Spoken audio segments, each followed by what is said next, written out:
ನಮಸ್ಕಾರ ನಮ್ಮೆಲ್ಲ ವೀಕ್ಷಕರಿಗೆ ಆತ್ಮೀಯವಾದಂಥ ಸ್ವಾಗತ ಮುಖಾಮುಖಿ ಕಾರ್ಯಕ್ರಮಕ್ಕೆ. ವೀಕ್ಷಕರೇ, ಇನ್ನೇನು ಸ್ವಾತಂತ್ರ್ಯೋತ್ಸವದ ಸಂಭ್ರಮ ಸಡಗರವನ್ನು ಎದುರುಗೊಳ್ಳುವ ತವಕದಲ್ಲಿ ಬಹುತೇಕವಾದಂಥ ನಾಗರಿಕರು ಸಜ್ಜಾಗಿದ್ದಾರೆ, ಬಹಳ ಉತ್ಸಾಹದಿಂದ ಇದ್ದಾರೆ.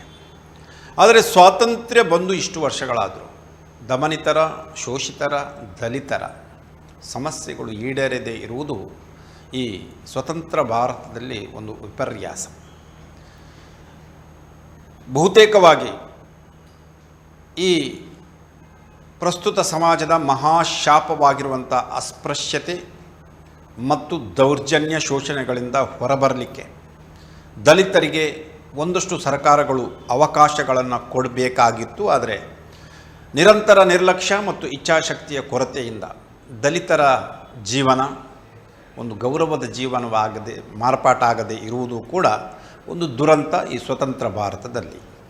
ಈ ಹಿನ್ನೆಲೆಯಲ್ಲಿ ಉಡುಪಿ ಜಿಲ್ಲೆಯನ್ನು ಕೂಡ ಗಮನಿಸಿದಾಗ ಬಹುತೇಕವಾಗಿ ದಲಿತರು, ಶೋಷಿತರು ಇನ್ನೂ ಕೂಡ ವಸತಿ ಹಕ್ಕಿನಿಂದ, ಒಂದು ಮೂಲಭೂತ ಹಕ್ಕು, ಜೀವಿಸಬೇಕು, ಮೂಲಭೂತ ಸೌಕರ್ಯ, ವಸತಿ ಹಕ್ಕಿನಿಂದ ನಿರಂತರವಾಗಿ ಅವರು ಆ ವಸತಿ ಹಕ್ಕನ್ನು ನಿರಾಕರಿಸಲಾಗ್ತಾ ಇದೆ. ಇದಕ್ಕೆ ಯಾರನ್ನು ದೂರೋಣ? ವ್ಯವಸ್ಥೆಯನ್ನು ದೂರೋಣ, ಅಧಿಕಾರಿ ವರ್ಗದವರನ್ನು ದೂರೋಣ, ಅಥವಾ ರಾಜಕೀಯ ಪ್ರತಿನಿಧಿಗಳನ್ನು ದೂರೋಣ. ಹೀಗೆ ಪ್ರತಿ ಬಾರಿಯೂ ಕೂಡ ಇದು ಆಗ್ತಾ ಇದೆ. ಇದಕ್ಕೊಂದು ಪರಿಹಾರ ಬೇಕೇ ಬೇಕು. ಈ ಹಿನ್ನೆಲೆಯಲ್ಲಿ ದಲಿತರ ಈ ಸಮಸ್ಯೆ ಎಷ್ಟು ದೀರ್ಘಕಾಲದಿಂದಲೂ ಯಾಕೆ ಉಳಿದುಕೊಂಡಿದೆ ಮತ್ತು ವಸತಿ ರಹಿತರಿಗೆ ವಸತಿ ಸಿಗುವಂತಹ ಸಾಧ್ಯತೆಗಳು ಇದೆಯಾ ಮತ್ತು ಈ ಸಮಸ್ಯೆಗೆ ಮುಕ್ತಿ ಎಂದು ಮತ್ತು ದಲಿತರು ಕೂಡ ಒಂದು ಗೌರವದ ಜೀವನವನ್ನು ನಡೆಸುವಂತಾಗಲು ಏನೇನು ಆಗಬೇಕು, ಇಚ್ಛಾಶಕ್ತಿ, ಸರ್ಕಾರಿ ಆಡಳಿತದ ವ್ಯವಸ್ಥೆ ಮತ್ತು ಅದರಲ್ಲಿರುವಂಥ ವೇಗ, ಚುರುಕು, ಇವೆಲ್ಲ ವಿಚಾರಗಳ ಬಗ್ಗೆ ನಮ್ಮೊಂದಿಗೆ ಚರ್ಚಿಸಲು ನಮ್ಮೊಂದಿಗಿದ್ದಾರೆ ಶ್ರೀಯುತ ಮಂಜುನಾಥ್ ಗಿಳಿಯಾರು, ಉಡುಪಿ ಜಿಲ್ಲಾ ಪ್ರಧಾನ ಸಂಚಾಲಕರು, ದಲಿತ ಸಂಘರ್ಷ ಸಮಿತಿ, ಅಂಬೇಡ್ಕರ್ ವಾದ. ಅವರಿಗೆ ನಮ್ಮ ವಾಹಿನಿಯ ಪರವಾಗಿ, ವೀಕ್ಷಕ ಬಾಂಧವರೆಲ್ಲರ ಪರವಾಗಿ ಹೃತ್ಪೂರ್ವಕವಾದಂಥ ಸ್ವಾಗತ, ನಮಸ್ತೆ. ಮತ್ತೋರ್ವ ಅತಿಥಿಯಾದಂಥ ಶ್ರೀಯುತ ಸುಂದರ್ ಮಾಸ್ತರ್, ರಾಜ್ಯ ಸಂಘಟನಾ ಸಮಿತಿಯ ಸಂಚಾಲಕರು, ದಲಿತ ಸಂಘರ್ಷ ಸಮಿತಿ, ಅಂಬೇಡ್ಕರ್ ವಾದ. ಅವರಿಗೂ ಕೂಡ ನಮ್ಮ ವಾಹಿನಿಯ ಪರವಾಗಿ, ವೀಕ್ಷಕ ಬಾಂಧವರೆಲ್ಲರ ಪರವಾಗಿ ಹೃತ್ಪೂರ್ವಕವಾದಂಥ ಸ್ವಾಗತ, ನಮಸ್ಕಾರ. ಮೊದಲಾಗಿ ಮಾನ್ಯ ಮಂಜುನಾಥ್ ಗಿಳಿಯರವರೇ, ಇದು ನಿರಂತರವಾದಂಥ ಸಮಸ್ಯೆ, ತಲೆತಲಾಂತರದಿಂದ ಬಂದಂಥ ಸಮಸ್ಯೆ. ಈ ಸಮಸ್ಯೆಗೆ ಮುಕ್ತಿ ಸಿಗದಿರುವುದೇ ವಿಪರ್ಯಾಸ. ಇದಕ್ಕೆ ಕಾರಣ ಏನು ಮತ್ತು ಇದರಿಂದ ಹೊರಬೇರಬೇಕಾದ್ರೆ ಏನೇನು ಸರ್ಕಾರ ತತ್ಕ್ಷಣವಾಗಿ ಆದ್ಯತೆಯ ಮೇರೆಗೆ ಕೆಲಸಗಳನ್ನು ಉಡುಪಿ ಜಿಲ್ಲೆಯ ಮಟ್ಟಿಗಾದರೂ ಮಾಡಬೇಕು? ಈಗ ನೀವು ಇದೊಂದು ಒಳ್ಳೆಯ ಸಂದರ್ಭದಲ್ಲಿ ನಮ್ಮ ಮುಖಾಮುಖಿ ಕಾರ್ಯಕ್ರಮ ಮತ್ತು ಮಾಹಿತಿ ಕಾರ್ಯಕ್ರಮವನ್ನು ಆಯೋಜನೆ ಮಾಡಿದ್ದೀರಿ. ನಿಮಗೆ ನಾನು ಅಭಿನಂದನೆಗಳನ್ನು ಮತ್ತು ಕೃತಜ್ಞತೆಯನ್ನು ಸಲ್ಲಿಸಲಿಕ್ಕೆ ಬಯಸ್ತೇನೆ. ಬಹುತೇಕರಿಗೆ ಗೊತ್ತೇ ಇದೆ ಈಗ ಭೂಮಿಯ ಮಹತ್ವ ಏನು ಅಂತ ಹೇಳಿ, ಭೂಮಿ ಹಕ್ಕಿನ ಮಹತ್ವ ಏನು ಅಂತ ಹೇಳಿ. ಇವತ್ತು ಉಡುಪಿ ಮತ್ತು ದಕ್ಷಿಣ ಕನ್ನಡ, ನಮ್ಮ ಕರಾವಳಿ ಜಿಲ್ಲೆಗೆ ಸೀಮಿತವಾಗಿ ಮಾತಾಡಿದರೆ ಭೂಮಿಯ ಬೆಲೆ ಗಗನಕ್ಕೇರಿದೆ. ಇವತ್ತು ಯಾರು ಕೂಡ ಒಂದು ಮನೆಯನ್ನು ಕಟ್ಕೊಳ್ಳಿಕ್ಕೆ ಒಂದು 5 ಸೆಂಟ್ಸು 10 ಸೆಂಟ್ಸ್ ಜಾಗವನ್ನು ಖರೀದಿ ಮಾಡುವ ಪರಿಸ್ಥಿತಿಯಲ್ಲಿ ಕೂಡ ಬಡವರ್ಗ, ಅದು ಬರೀ ದಲಿತರಂತ ನಾನು ಹೇಳೋದಿಲ್ಲ, ಎಲ್ಲ ಜಾತಿಯ ಬಡವರು ಬಹಳ ಕಷ್ಟಪಟ್ಟು ಹೆಣಗಾಡಬೇಕಾದ ಪರಿಸ್ಥಿತಿ ಇದೆ ಇವತ್ತು ನಮ್ಮ ಕರಾವಳಿ ಭಾಗದಲ್ಲಿ. ಈ ಸಂದರ್ಭದಲ್ಲಿ ನಮ್ಮ ಪರಿಶಿಷ್ಟ ಜಾತಿ ಪರಿಶಿಷ್ಟ ಪಂಗಡದವರಿಗೆ ನಾವೊಂದು ಅಂಕಿಅಂಶ ತಗೊಂಡಾಗ, ಒಂದು ಸಮೀಕ್ಷೆಯನ್ನು ಮಾಡಿದಾಗ ಇವತ್ತಿಗೂ ಕೂಡ 65% ಜನ ಸ್ವಂತ ನಿವೇಶನ ಹಕ್ಕಿನಿಂದ ವಂಚಿತರಾಗಿದ್ದಾರೆ. ವಸತಿ ರಹಿತರಿದ್ದಾರೆ. ಅವರು ಬೇರೆ ಬೇರೆ ಅವರಿಗೆ ಸಂಬಂಧಪಟ್ಟ ಪಂಚಾಯತ್ಗಳಲ್ಲಿ ಭೂರಹಿತರ, ವಸತಿ ರಹಿತರ ಪಟ್ಟಿಯಲ್ಲಿ ಅವ್ರ ಹೆಸರನ್ನು ದಾಖಲಿಸ್ಕೊಂಡಿದ್ದಾರೆ, ದಾಖಲೆ ಇದೆ. ಆದರೂ ಕೂಡ ಈ ಸರ್ಕಾರಗಳು, ಆಡಳಿತ ವ್ಯವಸ್ಥೆ ಈ ಒಂದು ವಿದ್ಯಮಾನವನ್ನು ಗಂಭೀರವಾಗಿ ತಕ್ಕೊಂಡು ಅವರಿಗೆ ವಸತಿ ಹಕ್ಕನ್ನು ಕೊಡಬೇಕು, ಅವರಿಗೂ ಕೂಡ ನಿಲ್ಲಕ್ಕೆ ಒಂದು ಸೂರು ಕಟ್ಕೊಳ್ಳಿಕ್ಕೆ ವ್ಯವಸ್ಥೆ ಮಾಡಿಕೊಡ್ಬೇಕೆನ್ನುವ ಇಚ್ಛಾಶಕ್ತಿಯನ್ನು ಹೊಂದಿಲ್ಲ. ಅಲ್ಲ, ಇದಕ್ಕೆ ಅಡೆತಡೆಯಾಗುವಂತಹ ಅಂಶಗಳೇನು? ಸರ್ಕಾರಿ ಭೂಮಿ ಇಲ್ವೇ? ಅಲ್ಲಲ್ಲ, ಅದು ಇದೆ. ಸರ್ಕಾರಿ ಭೂಮಿ, ಅರಣ್ಯ ಭೂಮಿಗಳಲ್ಲಿ ದಲಿತರು ಹೆಚ್ಚಾಗಿ ವಾಸಿಸ ಅಲ್ಲ, ಅದಕ್ಕೆ ನಾನು ಮುಂದೆ ಬರ್ತೇನೆ. ನಾನು ಈಗ ಅದಕ್ಕೆ ಆರಂಭದಲ್ಲಿ ಹೇಳಿದಂತ ಹೇಳಿದೆ, ಇಚ್ಛಾಶಕ್ತಿ ಇಲ್ಲ ಅಂತ ಹೇಳಿದೆ. ನಾನು ಇಚ್ಛಾಶಕ್ತಿಯ ಕೊರತೆ ಅಂತ ಹೇಳಿದೆ. ಈಗ ಚುನಾವಣೆಗಳು ಬಂದಾಗ ಬೇರೆ ಬೇರೆ ಸಂದರ್ಭದಲ್ಲಿ ಬಡವರ ಪರ, ದಲಿತರ ಪರ, ಶೋಷಿತರ ಪರ, ಮಹಿಳೆಯರ ಪರ ಬಹಳ ಬಣ್ಣವಾಗಿ ಮಾತಾಡ್ತಾರೆ, ಬಣ್ಣದ ಕನಸುಗಳನ್ನು ಕಟ್ಟಿಕೊಡ್ತಾರೆ. ಆದರೆ ವಾಸ್ತವವಾಗಿ ಇನ್ ಗ್ರೌಂಡ್ ಅದನ್ನು ರಿಯಲಿ ಅದನ್ನು ಹೇಗೆ ತಕ್ಕೊಂಡು ಬರಬೇಕು, ಅನುಷ್ಠಾನ ಮಾಡಬೇಕು, ಆ ಇಚ್ಛಾಶಕ್ತಿ, ಆ ಬದ್ಧತೆ, ಆ ಕಾರ್ಯಕ್ರಮಗಳನ್ನು ಇವರು ಮಾಡ್ತಾ ಇಲ್ಲ. ಅದೇ ಇದಕ್ಕೆ ಮುಖ್ಯ ಕಾರಣ. ಈಗ ನಮ್ಮ ದಲಿತ ಸಮುದಾಯದವರ ಪ್ರಶ್ನೆಗೆ ನೀವು ಬಂದರೆ ನಮಗೇನು ಬೇರೆ ಜಾಗ ಬೇಕಾಗಿಲ್ಲ ಅಂದರೆ ಸರ್ಕಾರಿ ಜಾಗ ಇವರು ಕೊಡಬೇಕಂತ ಇಲ್ಲ, ನಮ್ಮ ಹಕ್ಕಿನ ಭೂಮಿ ಇದೆ. ಇವತ್ತು ಉಡುಪಿ ಜಿಲ್ಲೆನಲ್ಲಿ 1650 ಎಕರೆ 1650 ಎಕರೆ DC ಮನ್ನಾ ಭೂಮಿ ಇದೆ. ಹೌದು, ಸರ್ಕಾರಿ ದಾಖಲೆಗಳು ಹೇಳ್ತದೆ. ಅದು ಬೇರೆಯವರ ಪಾಲಾಗಿದೆ ಅಲ್ವಾ? ಅದು ಬೇರೆಯವರ ಪಾಲು ಎಲ್ಲ ಆಗಿಲ್ಲ, ಸ್ವಲ್ಪ ಆಗಿದೆ, ಸ್ವಲ್ಪ ಬೇರೆಯವರು ಎನ್ಕ್ರೋಚ್ಮೆಂಟ್ ಅತಿಕ್ರಮಣ ಮಾಡ್ಕೊಂಡಿದ್ದಾರೆ. ಇನ್ನು ಕೆಲವೆಲ್ಲ ಸರ್ಕಾರಿ ಕಚೇರಿಗಳನ್ನು ಕಟ್ಕೊಂಡಿದ್ದಾರೆ, ಇನ್ನು ಕೆಲವೆಲ್ಲ ರಸ್ತೆಗಳಿಗೆ ಹೋಗಿದೆ, ಇನ್ನು ಕೆಲವು ಹಾಗೇ ಇದೆ. ಆದರೆ ನಾವು ಅದಕ್ಕೆ DC ಮನ್ನಾ ಭೂಮಿಗಳನ್ನಾದರೂ ನಮಗೆ ಕೊಡಬೇಕು, ಅದು ನಮ್ಮ ಹಕ್ಕಿನ ಭೂಮಿ. ಯಾಕಂತ ಹೇಳಿದರೆ ಆ ಭೂಮಿಗಳನ್ನು ಪರಿಶಿಷ್ಟ ಜಾತಿ ಪರಿಶಿಷ್ಟ ಪಂಗಡದವರಿಗೆ ನೀವು ಮೀಸಲಾಗಿ ಇಟ್ಟು ಅದು ನಮಗೆ ಕೊಡಬೇಕು, ಬಿಟ್ಟರೆ ಬೇರೆಯವರಿಗೆ ಮಂಜೂರಾತಿ ಮಾಡಲಿಕ್ಕೆ ಕಾನೂನಲ್ಲಿ ಅವಕಾಶ ಇಲ್ಲ. ಸುಮ್ಮನೆ ಅದು ಇಟ್ಕೊಂಡು ಏನು ಮಾಡ್ತೀರಾ? ಈಗಿನ ಕಾಲಮಾನಕ್ಕೆ ಅನುಸಾರವಾಗಿ 1 ಎಕರೆ 2 ಎಕರೆ ಕೊಡಿ ಅಂತ ನಾವು ಹೇಳೋದಿಲ್ಲ. ಒಂದು 25 ಸೆಂಟ್ಸ್ ಮಿನಿಮಮ್ ಆದರೂ ಒಬ್ಬೊಬ್ಬರಿಗೆ, ಯಾರೆಲ್ಲ ಅರ್ಹ ಭೂರಹಿತರು ವಸತಿ ರಹಿತರು ಯಾರಿದ್ದಾರೆ ಅವ್ರಿಗೆ ಕೊಡಿ ಅಂತ ಹೇಳ್ತೇವೆ. ನೀವು ಒಂದೇ ಸರ್ತಿ ಕೊಡಿ ಅಂತಲೂ ನಾವು ಹೇಳ್ತಾ ಇಲ್ಲ. ಕಾನೂನಿನ ತೊಡಕು, ವಾಸ್ತವತೆಯ ತೊಡಕು ನಮ್ಗೆ ಗೊತ್ತಿದೆ, ಅದ್ರ ಬಗ್ಗೆ ನಮಗೆ ಸಂಪೂರ್ಣ ಜ್ಞಾನ ಇದೆ. ಇಲ್ಲೆಲ್ಲ ಎನ್ಕ್ರೋಚ್ಮೆಂಟ್ ಇದೆ, ಬೇರೆಯವರ ಸುಪರ್ದಿಯಲ್ಲಿ ಇದೆ, ಸರ್ಕಾರಿ ಕಚೇರಿಗಳೆಲ್ಲ ಕಟ್ಕೊಂಡಿದ್ದಾರೆ. ಅದ್ರ ಬಗ್ಗೆ ನೀವು ಹೋಗಬೇಡಿ. ಈಗ ಫಸ್ಟ್ ಹಂತದಲ್ಲಿ ಫ್ರೀ ಆಫ್ ಆಲ್ ಎನ್ಕ್ರೋಚ್ಮೆಂಟ್ ಏನಿದೆ ಭೂಮಿಗಳು ಫ್ರೀ ಇದೆ, ಏನು ಲಭ್ಯತೆ ಇದೆ, ಆ ಭೂಮಿಗಳನ್ನು ಒಂದಷ್ಟಿಗೆ ಕೊಡಿ ಪ್ರಥಮ ಹಂತದಲ್ಲಿ. ನಂತರ ಹಂತವಾಗಿ ಮಾಡಿ. ಮತ್ತು ಕಾಯ್ದೆಯಲ್ಲಿ ಸ್ಪಷ್ಟವಾಗಿ ಹೇಳ್ತಾರೆ ಏನಪ್ಪ ಅಂತ ಹೇಳಿದ್ರೆ, ಈಗ ಒಂದು DC ಮನ್ನಾ ಭೂಮಿ ಒಂದು 50 ಎಕರೆಯನ್ನು ಬೇರೆಯವರು ಎನ್ಕ್ರೋಚ್ಮೆಂಟ್ ಮಾಡ್ಕೊಂಡಿದ್ರೆ ಅಥವಾ ಸರ್ಕಾರಿ ಕಚೇರಿಗಳಲ್ಲಿ ಕಟ್ಕೊಂಡು ಅದನ್ನು ಬೇರೆಯವರಿಗೆ ಅದನ್ನು ಬಿಡಿಸಿ ದಲಿತರಿಗೆ ಕೊಡಲಿಕ್ಕೆ ಆಗೋದಿಲ್ಲ ಅಂತ ಇದ್ದರೆ, ಅಷ್ಟೇ ವಿಸ್ತೀರ್ಣದ ಸರ್ಕಾರಿ ಭೂಮಿಯನ್ನು ನೀವು ರಿಸರ್ವ್ ಮಾಡಲಿಕ್ಕೆ ಕಾನೂನಲ್ಲಿ ಅವಕಾಶ ಇದೆ. ಕಾನೂನಲ್ಲಿ ಹೇಳ್ತದೆ ಅಲ್ಲ, ಸಾಧ್ಯ ಅಲ್ಲ, ಅದು ಮಾಡಲೇಬೇಕು, ಅದು ಕಾನೂನು ಅದು. ಸೊ ಅದನ್ನು ಮಾಡ್ಬೋದು. ಯಾವಾಗ? ಅದು 3ನೇ ಹಂತದಲ್ಲಿ ಮಾಡ್ಬೋದು. ಈಗ ದುರಂತ ಅಂತ ಹೇಳಿದರೆ ಇವರು ಏನೂ ಮಾಡ್ತಾ ಇಲ್ಲಲ್ಲ. ನಾವೀಗ ನಿರಂತರವಾಗಿ 15 ವರ್ಷದಿಂದ ಇಚ್ಛಾಶಕ್ತಿ ಇಲ್ಲ ಅವರಿಗೆ. ಡೀಮ್ಡ್ ಫಾರೆಸ್ಟ್, ಕಂದಾಯ ಇಂಥದ್ದೆಲ್ಲ ಸಮಸ್ಯೆ ಇದೆ, ಸರ್ವೆ ಅಲ್ಲಲ್ಲ, ಅದು ಬೇರೆ, ಅದಕ್ಕೂ ಆ ಸಮಸ್ಯೆನೇ ಅಲ್ಲ, ಆ ಸಮಸ್ಯೆ ಅಲ್ಲ. ನಾನು ಈಗಾಗಲೇ ಹೇಳಿದೆ ಅಲ್ಲ, ಕ್ಲಿಯರ್ ಆಗಿರುವ DC ಮನ್ನಾ ಭೂಮಿಗಳೇ ಇದೆ. ಒಂದು 200 ಎಕರೆ ಆದ್ರೂ ಸಿಗ್ಬೋದು. ಈಗ ಕಂದಾಯ ಭೂಮಿಗಳೇ ಯಾವುದೇ ಎನ್ಕ್ರೋಚ್ಮೆಂಟ್ ಇಲ್ಲದ ಕ್ಲೀನ್ ಭೂಮಿಗಳ ಕಂದಾಯ ಭೂಮಿಗಳೇ ಇವತ್ತು ಒಂದು 200 ಎಕರೆ ಸಿಗ್ತದೆ ಈಗ ಫಸ್ಟ್ ಅಂತಲೇ. ಅದಾದ್ರೂ ಕೊಡ್ಲಿಕ್ಕೆ ಒಂದು ಸ್ಟಾರ್ಟ್ ಮಾಡ್ಬೋದು. ಇವರಿಗೆ ಕೊಡೋದಿಲ್ಲ. ಯಾಕಪ್ಪ ಅಂತ ಹೇಳಿದ್ರೆ, ಈ ನಮ್ಮ ಉಡುಪಿ ಜಿಲ್ಲೆನಲ್ಲಿ ನಮ್ಮ ದಲಿತರ ಸಂಖ್ಯೆ ಕಡಿಮೆ ಇದೆ. ಯಾರಾದ್ರೂ ಒಂದು ಚುನಾವಣೆಗೆ ನಿಂತ ಅಭ್ಯರ್ಥಿಯನ್ನ ಅಥವಾ ಒಂದು ರಾಜಕೀಯ ಪಕ್ಷವನ್ನ ನಾವೇ ಗೆಲ್ಲಿಸೋದು ಅಥವಾ ನಾವೇ ಸೋಲ್ಸೋದು, ಆ ಮಟ್ಟದಲ್ಲಿ ನಮ್ಮ ಜನಸಂಖ್ಯೆ ಇಲ್ಲ, ನಿರ್ಣಾಯಕರಲ್ಲ. ನಾವು ಚುನಾವಣಾ ಫಲಿತಾಂಶದಲ್ಲಿ ದಲಿತ ಸಮುದಾಯದವರಿಗೆ ಇವತ್ತು ನಿರ್ಣಾಯಕ ಪಾತ್ರ ವಹಿಸ್ಲಿಕ್ಕೆ ಆಗ್ತಾ ಇಲ್ಲ. ಜೊತೆಗೆ ನಮ್ಮಲ್ಲಿ ಒಗ್ಗಟ್ಟಿಲ್ಲ. ಬಟ್ ಸಾಮಾನ್ಯ ನ್ಯಾಯದ ಅಡಿಯಲ್ಲಿ ಆದರೂ ವಿತರಿಸ ಅಲ್ಲ, ಅದು ಮಾಡ್ಬೇಕು, ಅದು ಅವ್ರು ಮಾಡ್ಬೇಕು, ಮಾಡ್ತಾ ಇಲ್ಲ. ಇವತ್ತು ನಿಮ್ಗೆಲ್ರಿಗೂ ಗೊತ್ತಿದ್ದು, ಮಾಧ್ಯಮದವರಿಗೆ ಎಲ್ರಿಗೂ ಗೊತ್ತಿದೆ, ಇವತ್ತು ನಮ್ಮ ಕರಾವಳಿಯಲ್ಲಿ ಯಾರು ಬಹುಸಂಖ್ಯಾತ ಜಾತಿಗಳಿದ್ದಾರೆ ಆ ಜಾತಿಯವರ ಪರವಾಗಿ ಎಲ್ಲ ಕೆಲಸ ಮಾಡ್ತಾರೆ, ಬಿಟ್ರೆ ಈ ಸಣ್ಣ ಜಾತಿಗಳ ಬಗ್ಗೆ, ಸಂಖ್ಯೆ ಕಡಿಮೆ ಇದ್ದವ್ರ ಬಗ್ಗೆ ಯಾರು ತಲೆನೇ ಕೆಡಿಸ್ಕೊಳ್ತಾ ಇಲ್ಲ ಇವತ್ತು. ಆ ಪರಿಸ್ಥಿತಿ ಆಗಿದೆ. ಜೊತೆಗೆ ನಾನು ಈಗಾಗಲೇ ಹೇಳಿದೆ, ನನಗೆ ವಿಷಾದ ಇದೆ ಹೇಳಲಿಕ್ಕೆ. ನಾನೊಬ್ಬ ದಲಿತ ಸಂಘ ಸಮಿತಿ ಹೋರಾಟಗಾರನಾಗಿ ನಾನು ಒಪ್ಕೊಳ್ಳೇಬೇಕಾಗ್ತದೆ, ನಮ್ಮಲ್ಲಿ ಒಗ್ಗಟ್ಟಿಲ್ಲ. ನಾವು ಕೆಲವರೆಲ್ಲ ಬೇರೆ ಬೇರೆ ಬಣ ಕಟ್ಟಿಕೊಂಡು ವಿಘಟನೆಗಳಿದೆ ನಮ್ಮ ಸಂಘಟನೆ ಒಳಗೆ. ಅದು ಕೂಡ ಅವರಿಗೊಂದು ಒಳ್ಳೆ ಅವಕಾಶ ಆಯಿತು, ವರವಾಗಿ ಅವರಿಗೆ ಆಯಿತು. ಹಾಗಾಗಿ ನಮ್ಮದೇ ಆದ ಭೂಮಿಗಳನ್ನು ಕೂಡ ನಾವು ಪಡ್ಕೊಳ್ಳಿ ಸಾಧ್ಯ. ಕಾನೂನಾತ್ಮಕ ಹೋರಾಟ ಅಲ್ಲ, ಕಾನೂನಾತ್ಮಕವಾಗಿ ಹೋರಾಟವನ್ನು ಮಾಡ್ಬೇಕಂತ ಹೇಳಿ ನಾವು ಈ ಸತಿ ಸ್ಟಾರ್ಟ್ ಮಾಡಿದ್ದೀವಿ. ಈಗ ಅದಕ್ಕೊಂದು ತಾರ್ಕಿಕ ಅಂತ್ಯ ಹಾಡಬೇಕು ಅಂತ ಹೇಳಿ ಹಿಂದೆಲ್ಲ ನಾವು ಮನವಿ ಕೊಡೋದೆಲ್ಲ ಆಯಿತು. ಈ ಸರ್ತಿ ಬೇರೆ ಥರದ ಒಂದು ಹೋರಾಟವನ್ನು ನಾವು ಮಾಡ್ತಾ ಇದ್ದೀವಿ. ಭೂಮಿ ಮತ್ತು ವಸತಿ ಹಕ್ಕು ನಮಗೆ ಬೇಕಂತ ಹೇಳಿ ರಾಜ್ಯ ಮಟ್ಟದಲ್ಲಿ ಅದಕ್ಕೊಂದು ಯೋಜನೆಯನ್ನು ರೂಪಿಸಿದ್ದಾರೆ. ಅದನ್ನು ನಾವಿಲ್ಲಿ ಅನುಷ್ಠಾನ ಮಾಡ್ತಿದ್ದೇವೆ ಉಡುಪಿ ಜಿಲ್ಲೆಯಲ್ಲಿ. ವ್ಯವಸ್ಥಿತವಾಗಿ ನಾವು ಮಾಡ್ತೇವೆ ಅದನ್ನೀಗ. ಓಕೆ, ಮಾನ್ಯ ಸುಂದರ್ ಮಾಸ್ತರ್ ಅವರೇ, ಭೂಮಿಗಾಗಿ ಬಹುತೇಕವಾಗಿ ದಲಿತರು ಬಹಳ ವರ್ಷದಿಂದ ಬೇಡಿಕೆಯನ್ನು ಸಲ್ಲಿಸ್ತಾ ಇದ್ದಾರೆ. ತಮ್ಮ ಹಕ್ಕಿನ ಭೂಮಿಯನ್ನಾದರೂ ಕೊಡಿ ಎನ್ನುವಂಥ ವಿನಂತಿಯನ್ನು ಮಾಡಿದರೆ ಒಂದು ಬಹಳ ನಿರ್ದಿಷ್ಟವಾದಂಥ ಚಳುವಳಿ ಕೂಡ ಇದರ ಭಾಗದಲ್ಲಿ ಆಯಿತು. ಆದರೆ ಅದು ಒಂದು ಆಂಶಿಕವಾದಂಥ ಫಲವನ್ನು ನೀಡದಿರಲಿಕ್ಕೆ ಕಾರಣ ಏನು ಸರ್?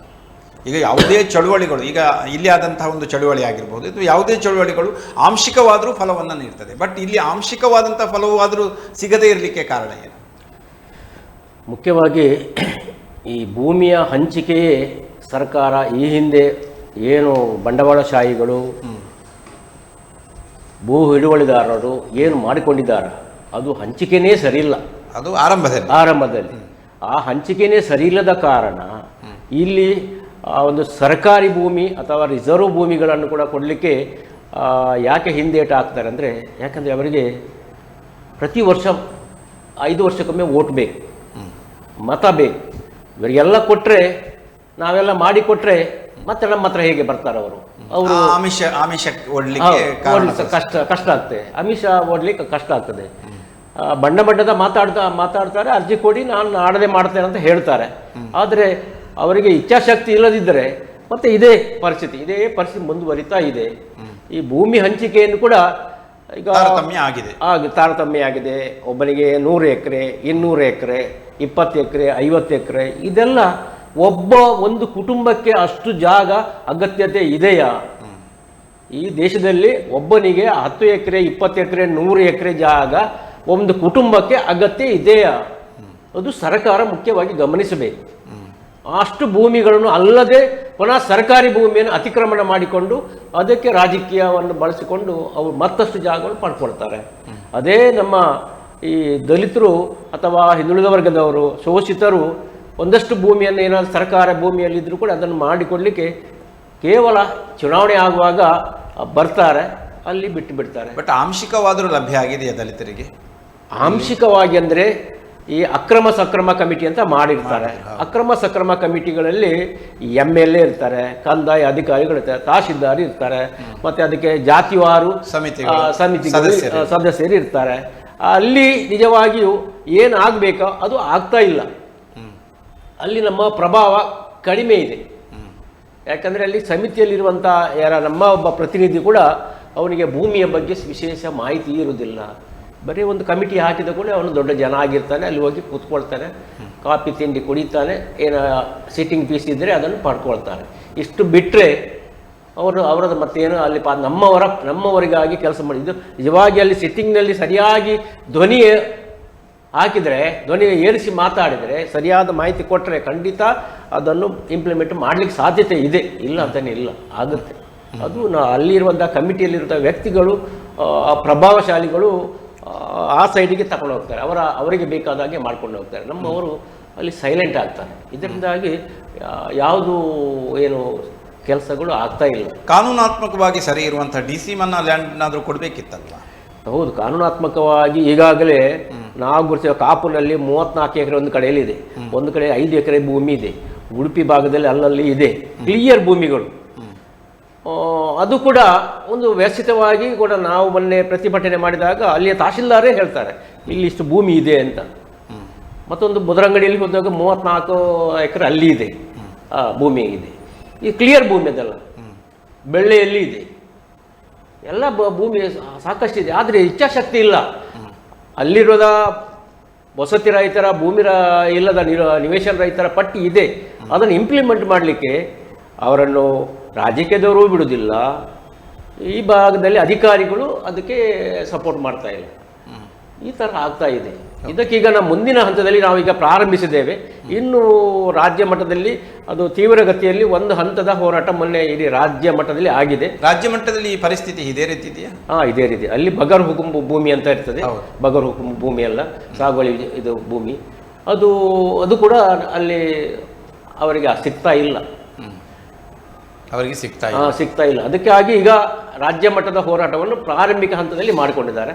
ಈಗಾಗಲೇ ಮೊನ್ನೆ ತಾನೇ ನಮ್ಮ ರಾಜ್ಯ ಸಮಿತಿಯವರು ಕಂದಾಯ ಮಿನಿಸ್ಟರ್ ಭೇಟಿಯಾಗಿ ಮನವಿಯನ್ನು ಕೊಟ್ಟಿದ್ದಾರೆ.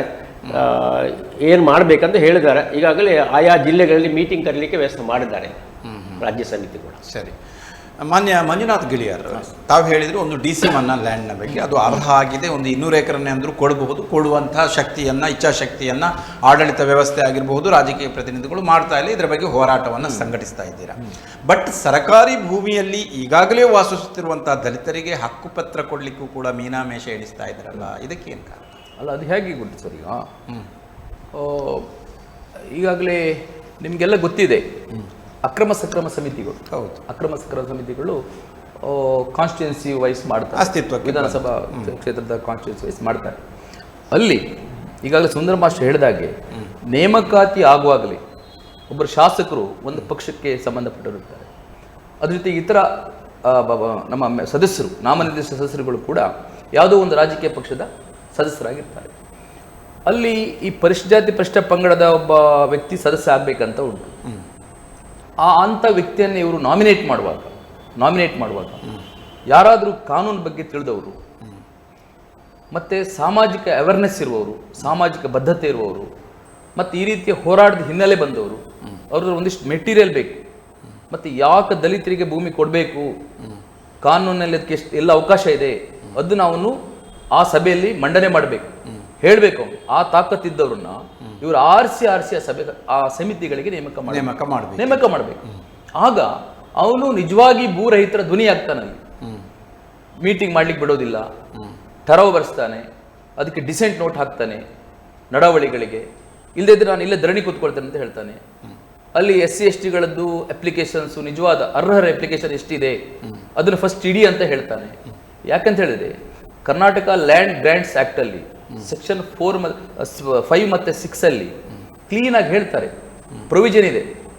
ಲಭ್ಯ ಭೂಮಿಗಳಲ್ಲಿ ನೀವು ಭೂ ಮಂಜೂರಾತಿ ಮಾಡುವಾಗ 50% 50% ಭೂಮಿಯನ್ನ ಅರ್ಹ ಪರಿಶಿಷ್ಟ ಜಾತಿ ಮತ್ತು ಪರಿಶಿಷ್ಟ ಪಂಗಡವರಿಗೆ ಮೊದಲು ಹಂಚಿಕೆ ಮಾಡಿ. ಆದ್ಯತೆಯ ಮೇರೆಗೆ, ಆದ್ಯತೆ ಇಲ್ಲ, ಮೊದಲು ಅಂತ ಹೇಳ್ತಾರೆ. ಮೊದಲು ಹಂಚಿಕೆ ಮಾಡಿ ಮಸ್ಟ್ ಅಂತ ಹೇಳ್ತೀನಿ. ಹಂಚಿಕೆ ಮಾಡಬೇಕು, ಮಾಡತಕ್ಕದ್ದು. ಅದಾದ ನಂತರ ಉಳಿದ 50% ಭೂಮಿಯನ್ನ ನೀವು ಇತರರಿಗೆ ಅಂತ ಅಲ್ಲೂ ಉಂಟು, ಮಾಜಿ ಸೈನಿಕರಿಗೆ, ಬೇರೆ ಬೇರೆ ಸಂತ್ರಸ್ತರಿಗೆ, ಅದೆಲ್ಲ ಇದೆ. ಆ ರೇಷಿಯೋ ಪ್ರಕಾರ ಹಂಚಿಕೆ ಮಾಡಬೇಕು. ಬಟ್ ಅದು ಇಲ್ಲಿ ಯಾವುದು ಇಂಪ್ಲಿಮೆಂಟ್ ಮಾಡ್ಲಿಕ್ಕೆ ಅದನ್ನ ಹೇಳ್ಬೇಕಲ್ಲ.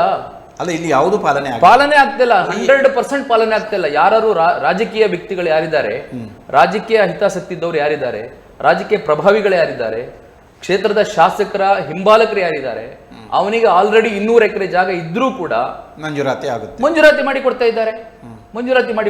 ಅಂತ ಉದಾಹರಣೆ ನನ್ನ ಹತ್ರ ಬೇಕಷ್ಟು ಉಂಟು. ಬಟ್ ತಾವ್ಯಾಕೆ ಪ್ರತಿರೋಧ ತೋರಿಸಲಿಲ್ಲ? ನೋಡಿ, ನಾನು ಈಗಾಗಲೇ ಹೇಳಿದಲ್ಲ ಸರ್, ನಮ್ಮ ಸ್ವರ ಬಹಳ ಸಣ್ಣದು, ಉಡುಪಿ ಜಿಲ್ಲೆ ನಮ್ಮ ಸಂಖ್ಯೆ ಸಣ್ಣದು. ವ್ಯವಸ್ಥಿತ ಆಕ್ಷೇಪಣೆಗಳನ್ನು ಸಲ್ಲಿಸಬಹುದಿತ್ತಲ್ಲ. ಆಕ್ಷೇಪಣೆ ಸಲ್ಲಿಸಲಿಕ್ಕೂ ನಾಲೆಜ್ ಅವಕಾಶ ಇದೆಯಲ್ಲ. ಅಲ್ಲ, ಆಕ್ಷೇಪಣೆ ಸಲ್ಲಿಸಲಿಕ್ಕೂ ನಾವು ಸಂಘಟನೆಯನ್ನು ಸಲ್ಲಿಸಬೇಕು, ಬಿಟ್ರೆ ನಮ್ಮ ಜನ ಸಲ್ಲಿಸಲಿಕ್ಕೆ ಆಗೋದಿಲ್ಲ.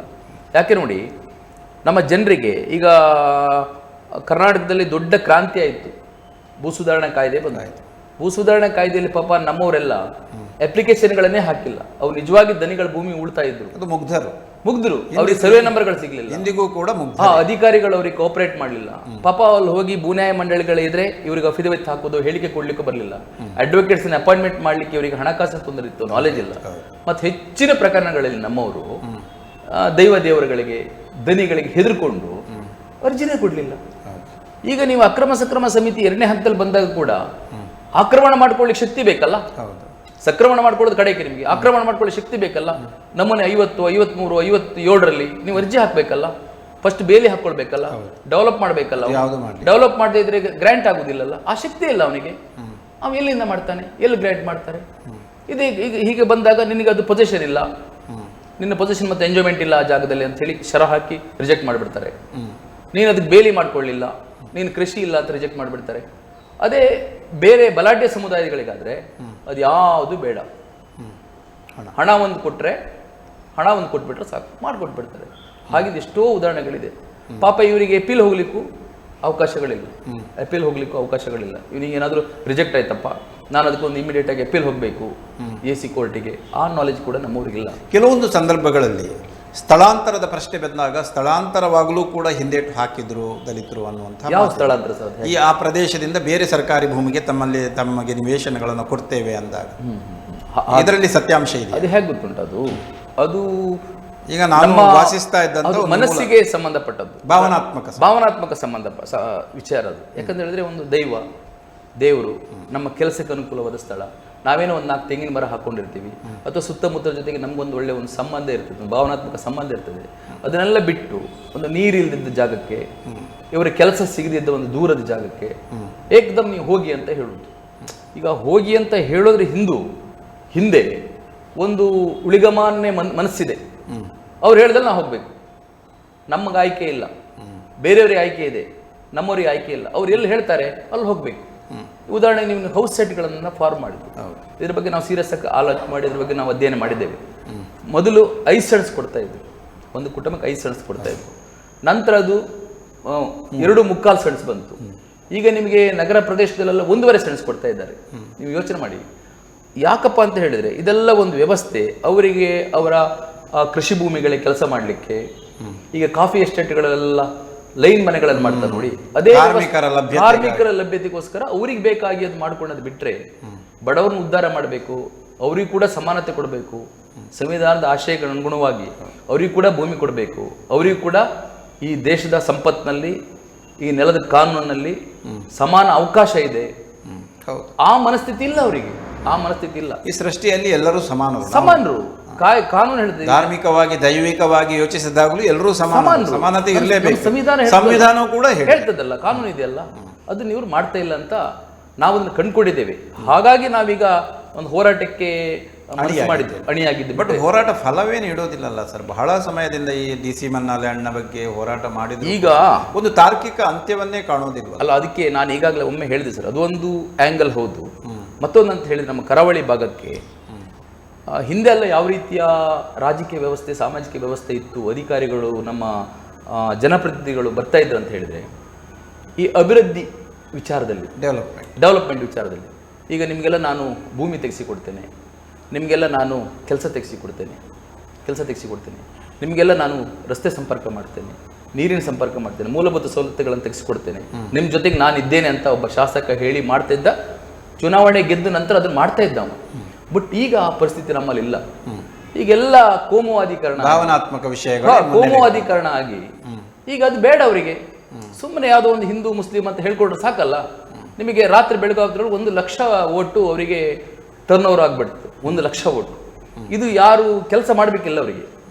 ಜನರ ಹಂಗೆ ಇಲ್ಲ. ಇವತ್ತು ಜನಪ್ರತಿನಿಧಿಗಳು ಗೆಲ್ಲೋದು ಎಷ್ಟೆಷ್ಟು ಒಟ್ಟಿಗೆ, ಈಗ 40,000, 50,000, 35,000 ಒಟ್ಟಿಗೆ ಗೆಲ್ತಾರೆ. ಒಬ್ಬ ಶಾಸಕ ಧರ್ಮದ ಆಧಾರದಲ್ಲಿ ಈ ರೀತಿಯ ಭಾವನಾತ್ಮಕವಾಗಿ ಜನರ ಪ್ರಚೋದನೆ ಮಾಡಿ ಗೆಲ್ತಾರೆ. ಸೊ ಅವರಿಂದ ನಾವು ಕೆಲಸ ಮಾಡ್ತಾರಂತ ನಿರೀಕ್ಷೆ ಮಾಡ್ಲಿಕ್ಕೆ ಉಂಟಾ? ಇಲ್ಲ. ಅವರು ಸುಮ್ಮನೆ ದೇವಸ್ಥಾನಗಳ ಜೀರ್ಣೋದ್ಧಾರ ಮಾಡಬಾರ್ದು ಅಂತ ನಾನು ಹೇಳೋದಿಲ್ಲ, ಮಾಡಬೇಕು, ಧರ್ಮ ಬೇಕೆಲ್ರಿಗೂ. ಆದರೆ ಇದನ್ನೆಲ್ಲ ಮೂಲೆಗೆ ಗುಂಪು ಮಾಡಿ ಅದನ್ನೇ ಇವರು ಮಾಡ್ತಾರಲ್ಲ. ಆದ್ರಿಂದ ಈ ರೀತಿಯ ಜನರಿಗೆ ಏನ್ ಬೇಕು, ಶೋಷಿತರಿಗೆ ಏನ್ ಬೇಕು, ಬಹುಸಂಖ್ಯಾತ ಮಹಿಳೆಯರಿಗೆ ಏನ್ ಬೇಕು, ಯಾರು ಧ್ವನಿ ಇಲ್ಲದ ವರ್ಗ ಯಾರಿದ್ದಾರೆ ಅವ್ರ ಪರವಾಗಿ ಧ್ವನಿ ಕೊಡಬೇಕಾದವರು ಇವತ್ತು ಆ ಕೆಲಸ ಮಾಡ್ತಾ ಇಲ್ಲ. ಹಾಗಾಗಿ ಇದೆಲ್ಲ ಬದಿಗೆ ಹೋಗಿದೆ ಅಂತ ನಾನು ಹೇಳೋದು. ಓಕೆ. ಮಾನ್ಯ ಸುಂದರ ಮಾಸ್ತರ್ರವರೇ, 4-5 ವರ್ಷಗಳ ಹಿಂದೆ ಆಶ್ರಯದ ಮೂಲಕ, ಅಂದರೆ 94 CC ಮತ್ತು CC ಮೂಲಕ ಒಂದಷ್ಟು ಹಕ್ಕುಪತ್ರಗಳನ್ನು ವಿತರಿಸಲಾಗಿತ್ತು.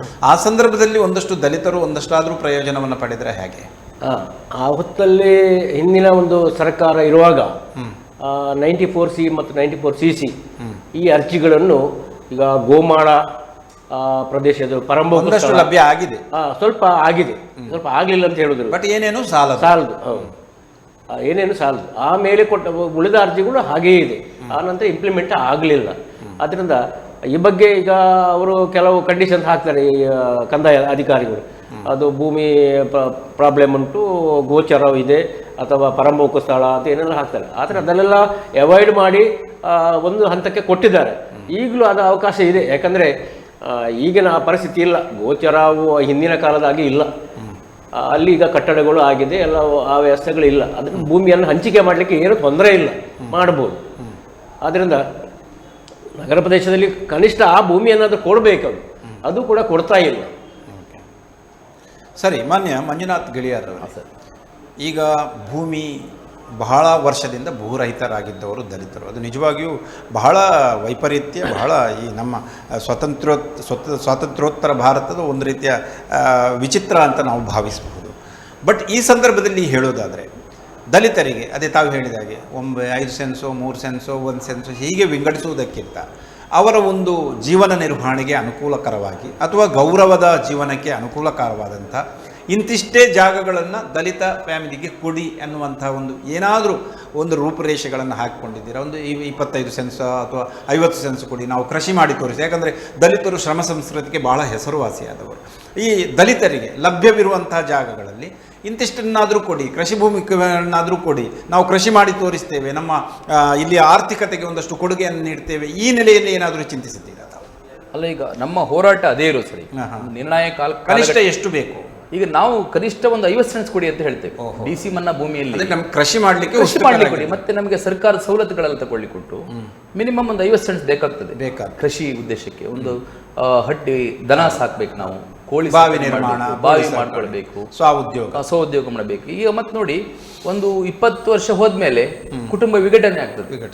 ಅಲ್ಲಿ ಏನಾದರೂ ನಾವು ವಿಭಾಗ ಪತ್ರ ಮಾಡಿಕೊಂಡು ಒಂದೆರಡು ಕುಟುಂಬ ಅದರಲ್ಲಿ ಮತ್ತೆ ಹೊರಗೆ ಹೋಗ್ಬೇಕಿದ್ರು ಒಂದು ಮಿನಿಮಮ್ ಒಂದು 50 ಸೆಂಟ್ಸ್ ಆದ್ರೂ ನಮ್ಗೆ ಬೇಕಂತೇಳಿ ನಮ್ಮ ಆಗ್ರಹವೇ ಅದೇ, ಮಿನಿಮಮ್ ಒಂದು 50 ಸೆಂಟ್ಸ್ ಕೊಡಿ ಅಂತ ಹೇಳಿ. ಅಂದ್ರೆ 5 ಸೆಂಟ್ಸ್ 10 ಸೆಂಟ್ಸ್ ಅಲ್ಲಿ ಕೈ ತೊಳೆದುಕೊಳ್ಳ ಆಗುದಿಲ್ಲ. ಅದನ್ನ ನಿವೇಶನಗಳನ್ನು ಮಾಡ್ತಾರೆ, ಸರ್ಕಾರದ ಪಾಲಿಸಿ ಮಾಡಲಿ.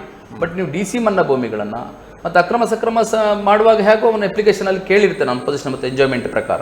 ನೀವು DC ಮನ್ನಾ ಭೂಮಿಗಳನ್ನ ಮರು ಹಂಚಿಕೆ ಮಾಡುವಾಗ ಮಿನಿಮಮ್ ಒಂದು 50 ಸೆಂಟ್ಸ್ ಆದ್ರೂ ಕೊಡಿ ಅಂತ ಹೇಳಿ ನಮ್ಮ ಆಗ್ರಹ. ಅಂದ್ರೆ ಅಲ್ಲಿ ಕೃಷಿಯೋಗ್ಯ ಭೂಮಿಗಳನ್ನು ಕೊಡಿ ಅಂತ ಹೇಳು. ಬಂಜರು ಭೂಮಿಗಳು ಬೇಕು, ಬಂಜರು ಭೂಮಿಗಳು ಬೇಡ ಅಂತ ಹೇಳು. ಕೃಷಿಯೋಗ್ಯ ಭೂಮಿಗಳನ್ನು ಕೊಡಿ ಅಂತ ಹೇಳಿ. ಓಕೆ, ಈ ಬಗ್ಗೆ ಹೋರಾಟ ಯಾವ ರೀತಿಯಲ್ಲಿ ಸಾಗ್ತಾ ಇದೆ ಈಗ? ಸರ್, ಈ ಸರ್ತಿ ನಮ್ಮ ರಾಜ್ಯ ಸಂಚಾಲಕರು ಅಣ್ಣ ಮಾವಳ್ಳಿ ಶಂಕರ್, ನಮ್ಮ ನಾಯಕರು, ರಾಜ್ಯ ಮಟ್ಟದ ನಾಯಕರು. ಮಾವಳ್ಳಿ ಶಂಕರ್ ಬಗ್ಗೆ ನಿಮಗೆಲ್ಲ ಗೊತ್ತಿದೆ, ಇಡೀ ಎಲ್ಲ ಕರ್ನಾಟಕ ರಾಜ್ಯಕ್ಕೆ ಗೊತ್ತಿದೆ. ಒಬ್ಬ ಅತ್ಯಂತ ಪ್ರಾಮಾಣಿಕ ಮತ್ತು ಕ್ರಿಯಾಶೀಲ ನಾಯಕರವರು. ನಮ್ಮ ದಲಿತ ಚಳವಳಿಯಲ್ಲಿ ಮಂಚೂಣಿಯಲ್ಲಿದ್ದಾರೆ. ಎಲ್ಲ ಸಾಹಿತಿಗಳು, ಬುದ್ಧಿಜೀವಿಗಳು, ರಾಜಕಾರಣಿಗಳು, ಜನಪ್ರತಿನಿಧಿಗಳು ಎಲ್ಲರೂ ಕೂಡ ಒಪ್ಪುವಂಥ ನಾಯಕ. ಅವ್ರ ಹೋರಾಟಕ್ಕೆ ಒಂದು ದೂರದೃಷ್ಟಿ ಇರ್ತದೆ. ಅವರೊಂದು ದೊಡ್ಡ ಒಂದು ಯೋಜನೆಯನ್ನು, ವಿಸ್ತೃತ ಯೋಜನೆಯನ್ನು ಈ ಭೂ ಚಳುವಳಿಗೋಸ್ಕರ ಮಾಡಿದ್ದಾರೆ. ಈಗ ಅವರ ನಾಯಕತ್ವದಲ್ಲಿ ನಾವು ಹೋರಾಟಗಳನ್ನು ಮಾಡ್ತಾ ಇದ್ದೇವೆ.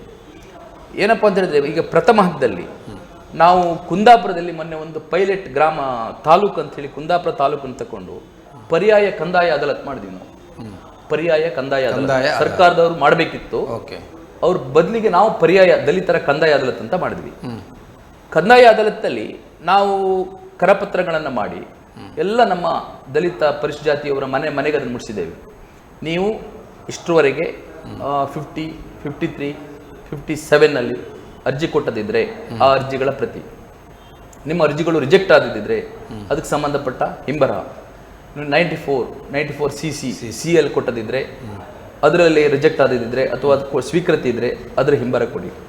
7A ಕೊಟ್ಟು ನಿಮ್ಮದು ಪೆಂಡಿಂಗ್ ಇದ್ದರೆ ಅದನ್ನು ತಗೊಂಡು ಬನ್ನಿ, 7L ಕೊಟ್ಟು ಪೆಂಡಿಂಗ್ ಇದ್ದರೆ ಅದನ್ನು ತಗೊಂಡು ಬನ್ನಿ ಅಂತ ಹೇಳಿದ್ದೇವೆ. ನಾವೇ ಮೊನ್ನೆ ಒಂದು ಆನ್ಲೈನ್ RTC ಬರುವ ಹಾಗೆ ಒಂದು ಕಂಪ್ಯೂಟ್ರೆಲ್ಲ ಹಾಕ್ಕೊಂಡು ಜೆರಾಕ್ಸ್ ಮಿಷನ್ಗಳನ್ನು ಇಟ್ಕೊಂಡು ಅವರು ಆಧಾರ್ ಕಾರ್ಡಲ್ಲಿ ತಗೊಂಡು ನಮ್ಮ ಜೆರಾಕ್ಸ್ ಮಾಡಲೇಬೇಕಲ್ಲ, ಒಂದು ಸಿಸ್ಟಮೆಟಿಕ್ ಒಂದು ಕಂದಾಯ ಅದಾಲತ್ ಮಾಡಿದ್ದೇವೆ. ಸಾಧಾರಣ ಒಂದು 300 ಜನ ಕುಂದಾಪುರ ತಾಲೂಕು ಸೀಮಿತವಾಗಿ ಬಂದಿದ್ದಾರೆ. ಎಲ್ಲರೂ ಬಂದಾಗ ನಾವು ಪ್ರತಿ ಫೈಲ್ ವೈಸ್ ಸ್ಟಡಿ ಮಾಡಿದ್ದೇವೆ. ಯಾರಿಗೆ ಅಪೀಲ್ ಹಾಕಬೇಕು, ರಿಜೆಕ್ಟ್ ಆದವ್ರಿಗೆ ನಾವು ಅಪೀಲ್ ಫೈಲ್ ಮಾಡಬೇಕು. ಸರಿ, ಕರೆಕ್ಟು ಅವರಿಗೆ ಸರಿಯಾಗಿ ಕೃಷಿ ಮಾಡಿಕೊಂಡು ಅಭಿವೃದ್ಧಿ ಮಾಡ್ಕೊಂಡಿದ್ದವರಿಗೆ ಇದು ಯಾಕೆ ಮಾಡಲಿಲ್ಲ ಅಂತ ತಹಶೀಲ್ದಾರ್ ಹತ್ರ ನಾವು ಕೇಳಬೇಕು. ಇನ್ನು ಕೆಲವೆಲ್ಲ ಅಳತೆಯಾಗಿ ಮಧ್ಯದಲ್ಲಿದೆ, ಅದನ್ನು ನೀವು ಯಾಕೆ ಮುಂದುವರಿಸಲಿಲ್ಲ ಅಂತ ಹೇಳಿ ತಹಶೀಲ್ದಾರ್ ಹತ್ರ ನಾವು ಕೇಳಬೇಕು ಒಂದು. ಮತ್ತು 7A ಅವ್ರದ್ದು ಚಾಲಗೇಣಿ ಎಂಟ್ರಿ RTC 11 ಕಾಲಮಲ್ಲಿ ಇದ್ದು, ಅವ್ರ ಹತ್ರ ಗೇಣಿ ಚೀಟಿ ಇದ್ದು, ಅಡಿಷನಲ್ DC ಕೋರ್ಟ್ನಲ್ಲಿ ಅದನ್ನು ಕೈಗೆ ಎತ್ಕೊಳ್ದಿದ್ರೆ ನೀವು ಯಾಕೆ ಎತ್ಕೊಳ್ಳಿಲ್ಲ ಅಂತ ಅವ್ರ ಹತ್ರ ನಾವು ಕೇಳಬೇಕು. ಅದಕ್ಕೋಸ್ಕರ ನಾವು ಕೇಸ್ ವೈಸ್ ಅದನ್ನು ಬೈಫರ್ಕೇಟ್ ಮಾಡಿಕೊಂಡು ಒಂದು 4 ವಿಭಾಗಗಳನ್ನು ಮಾಡ್ಕೊಂಡಿದ್ದೇವೆ.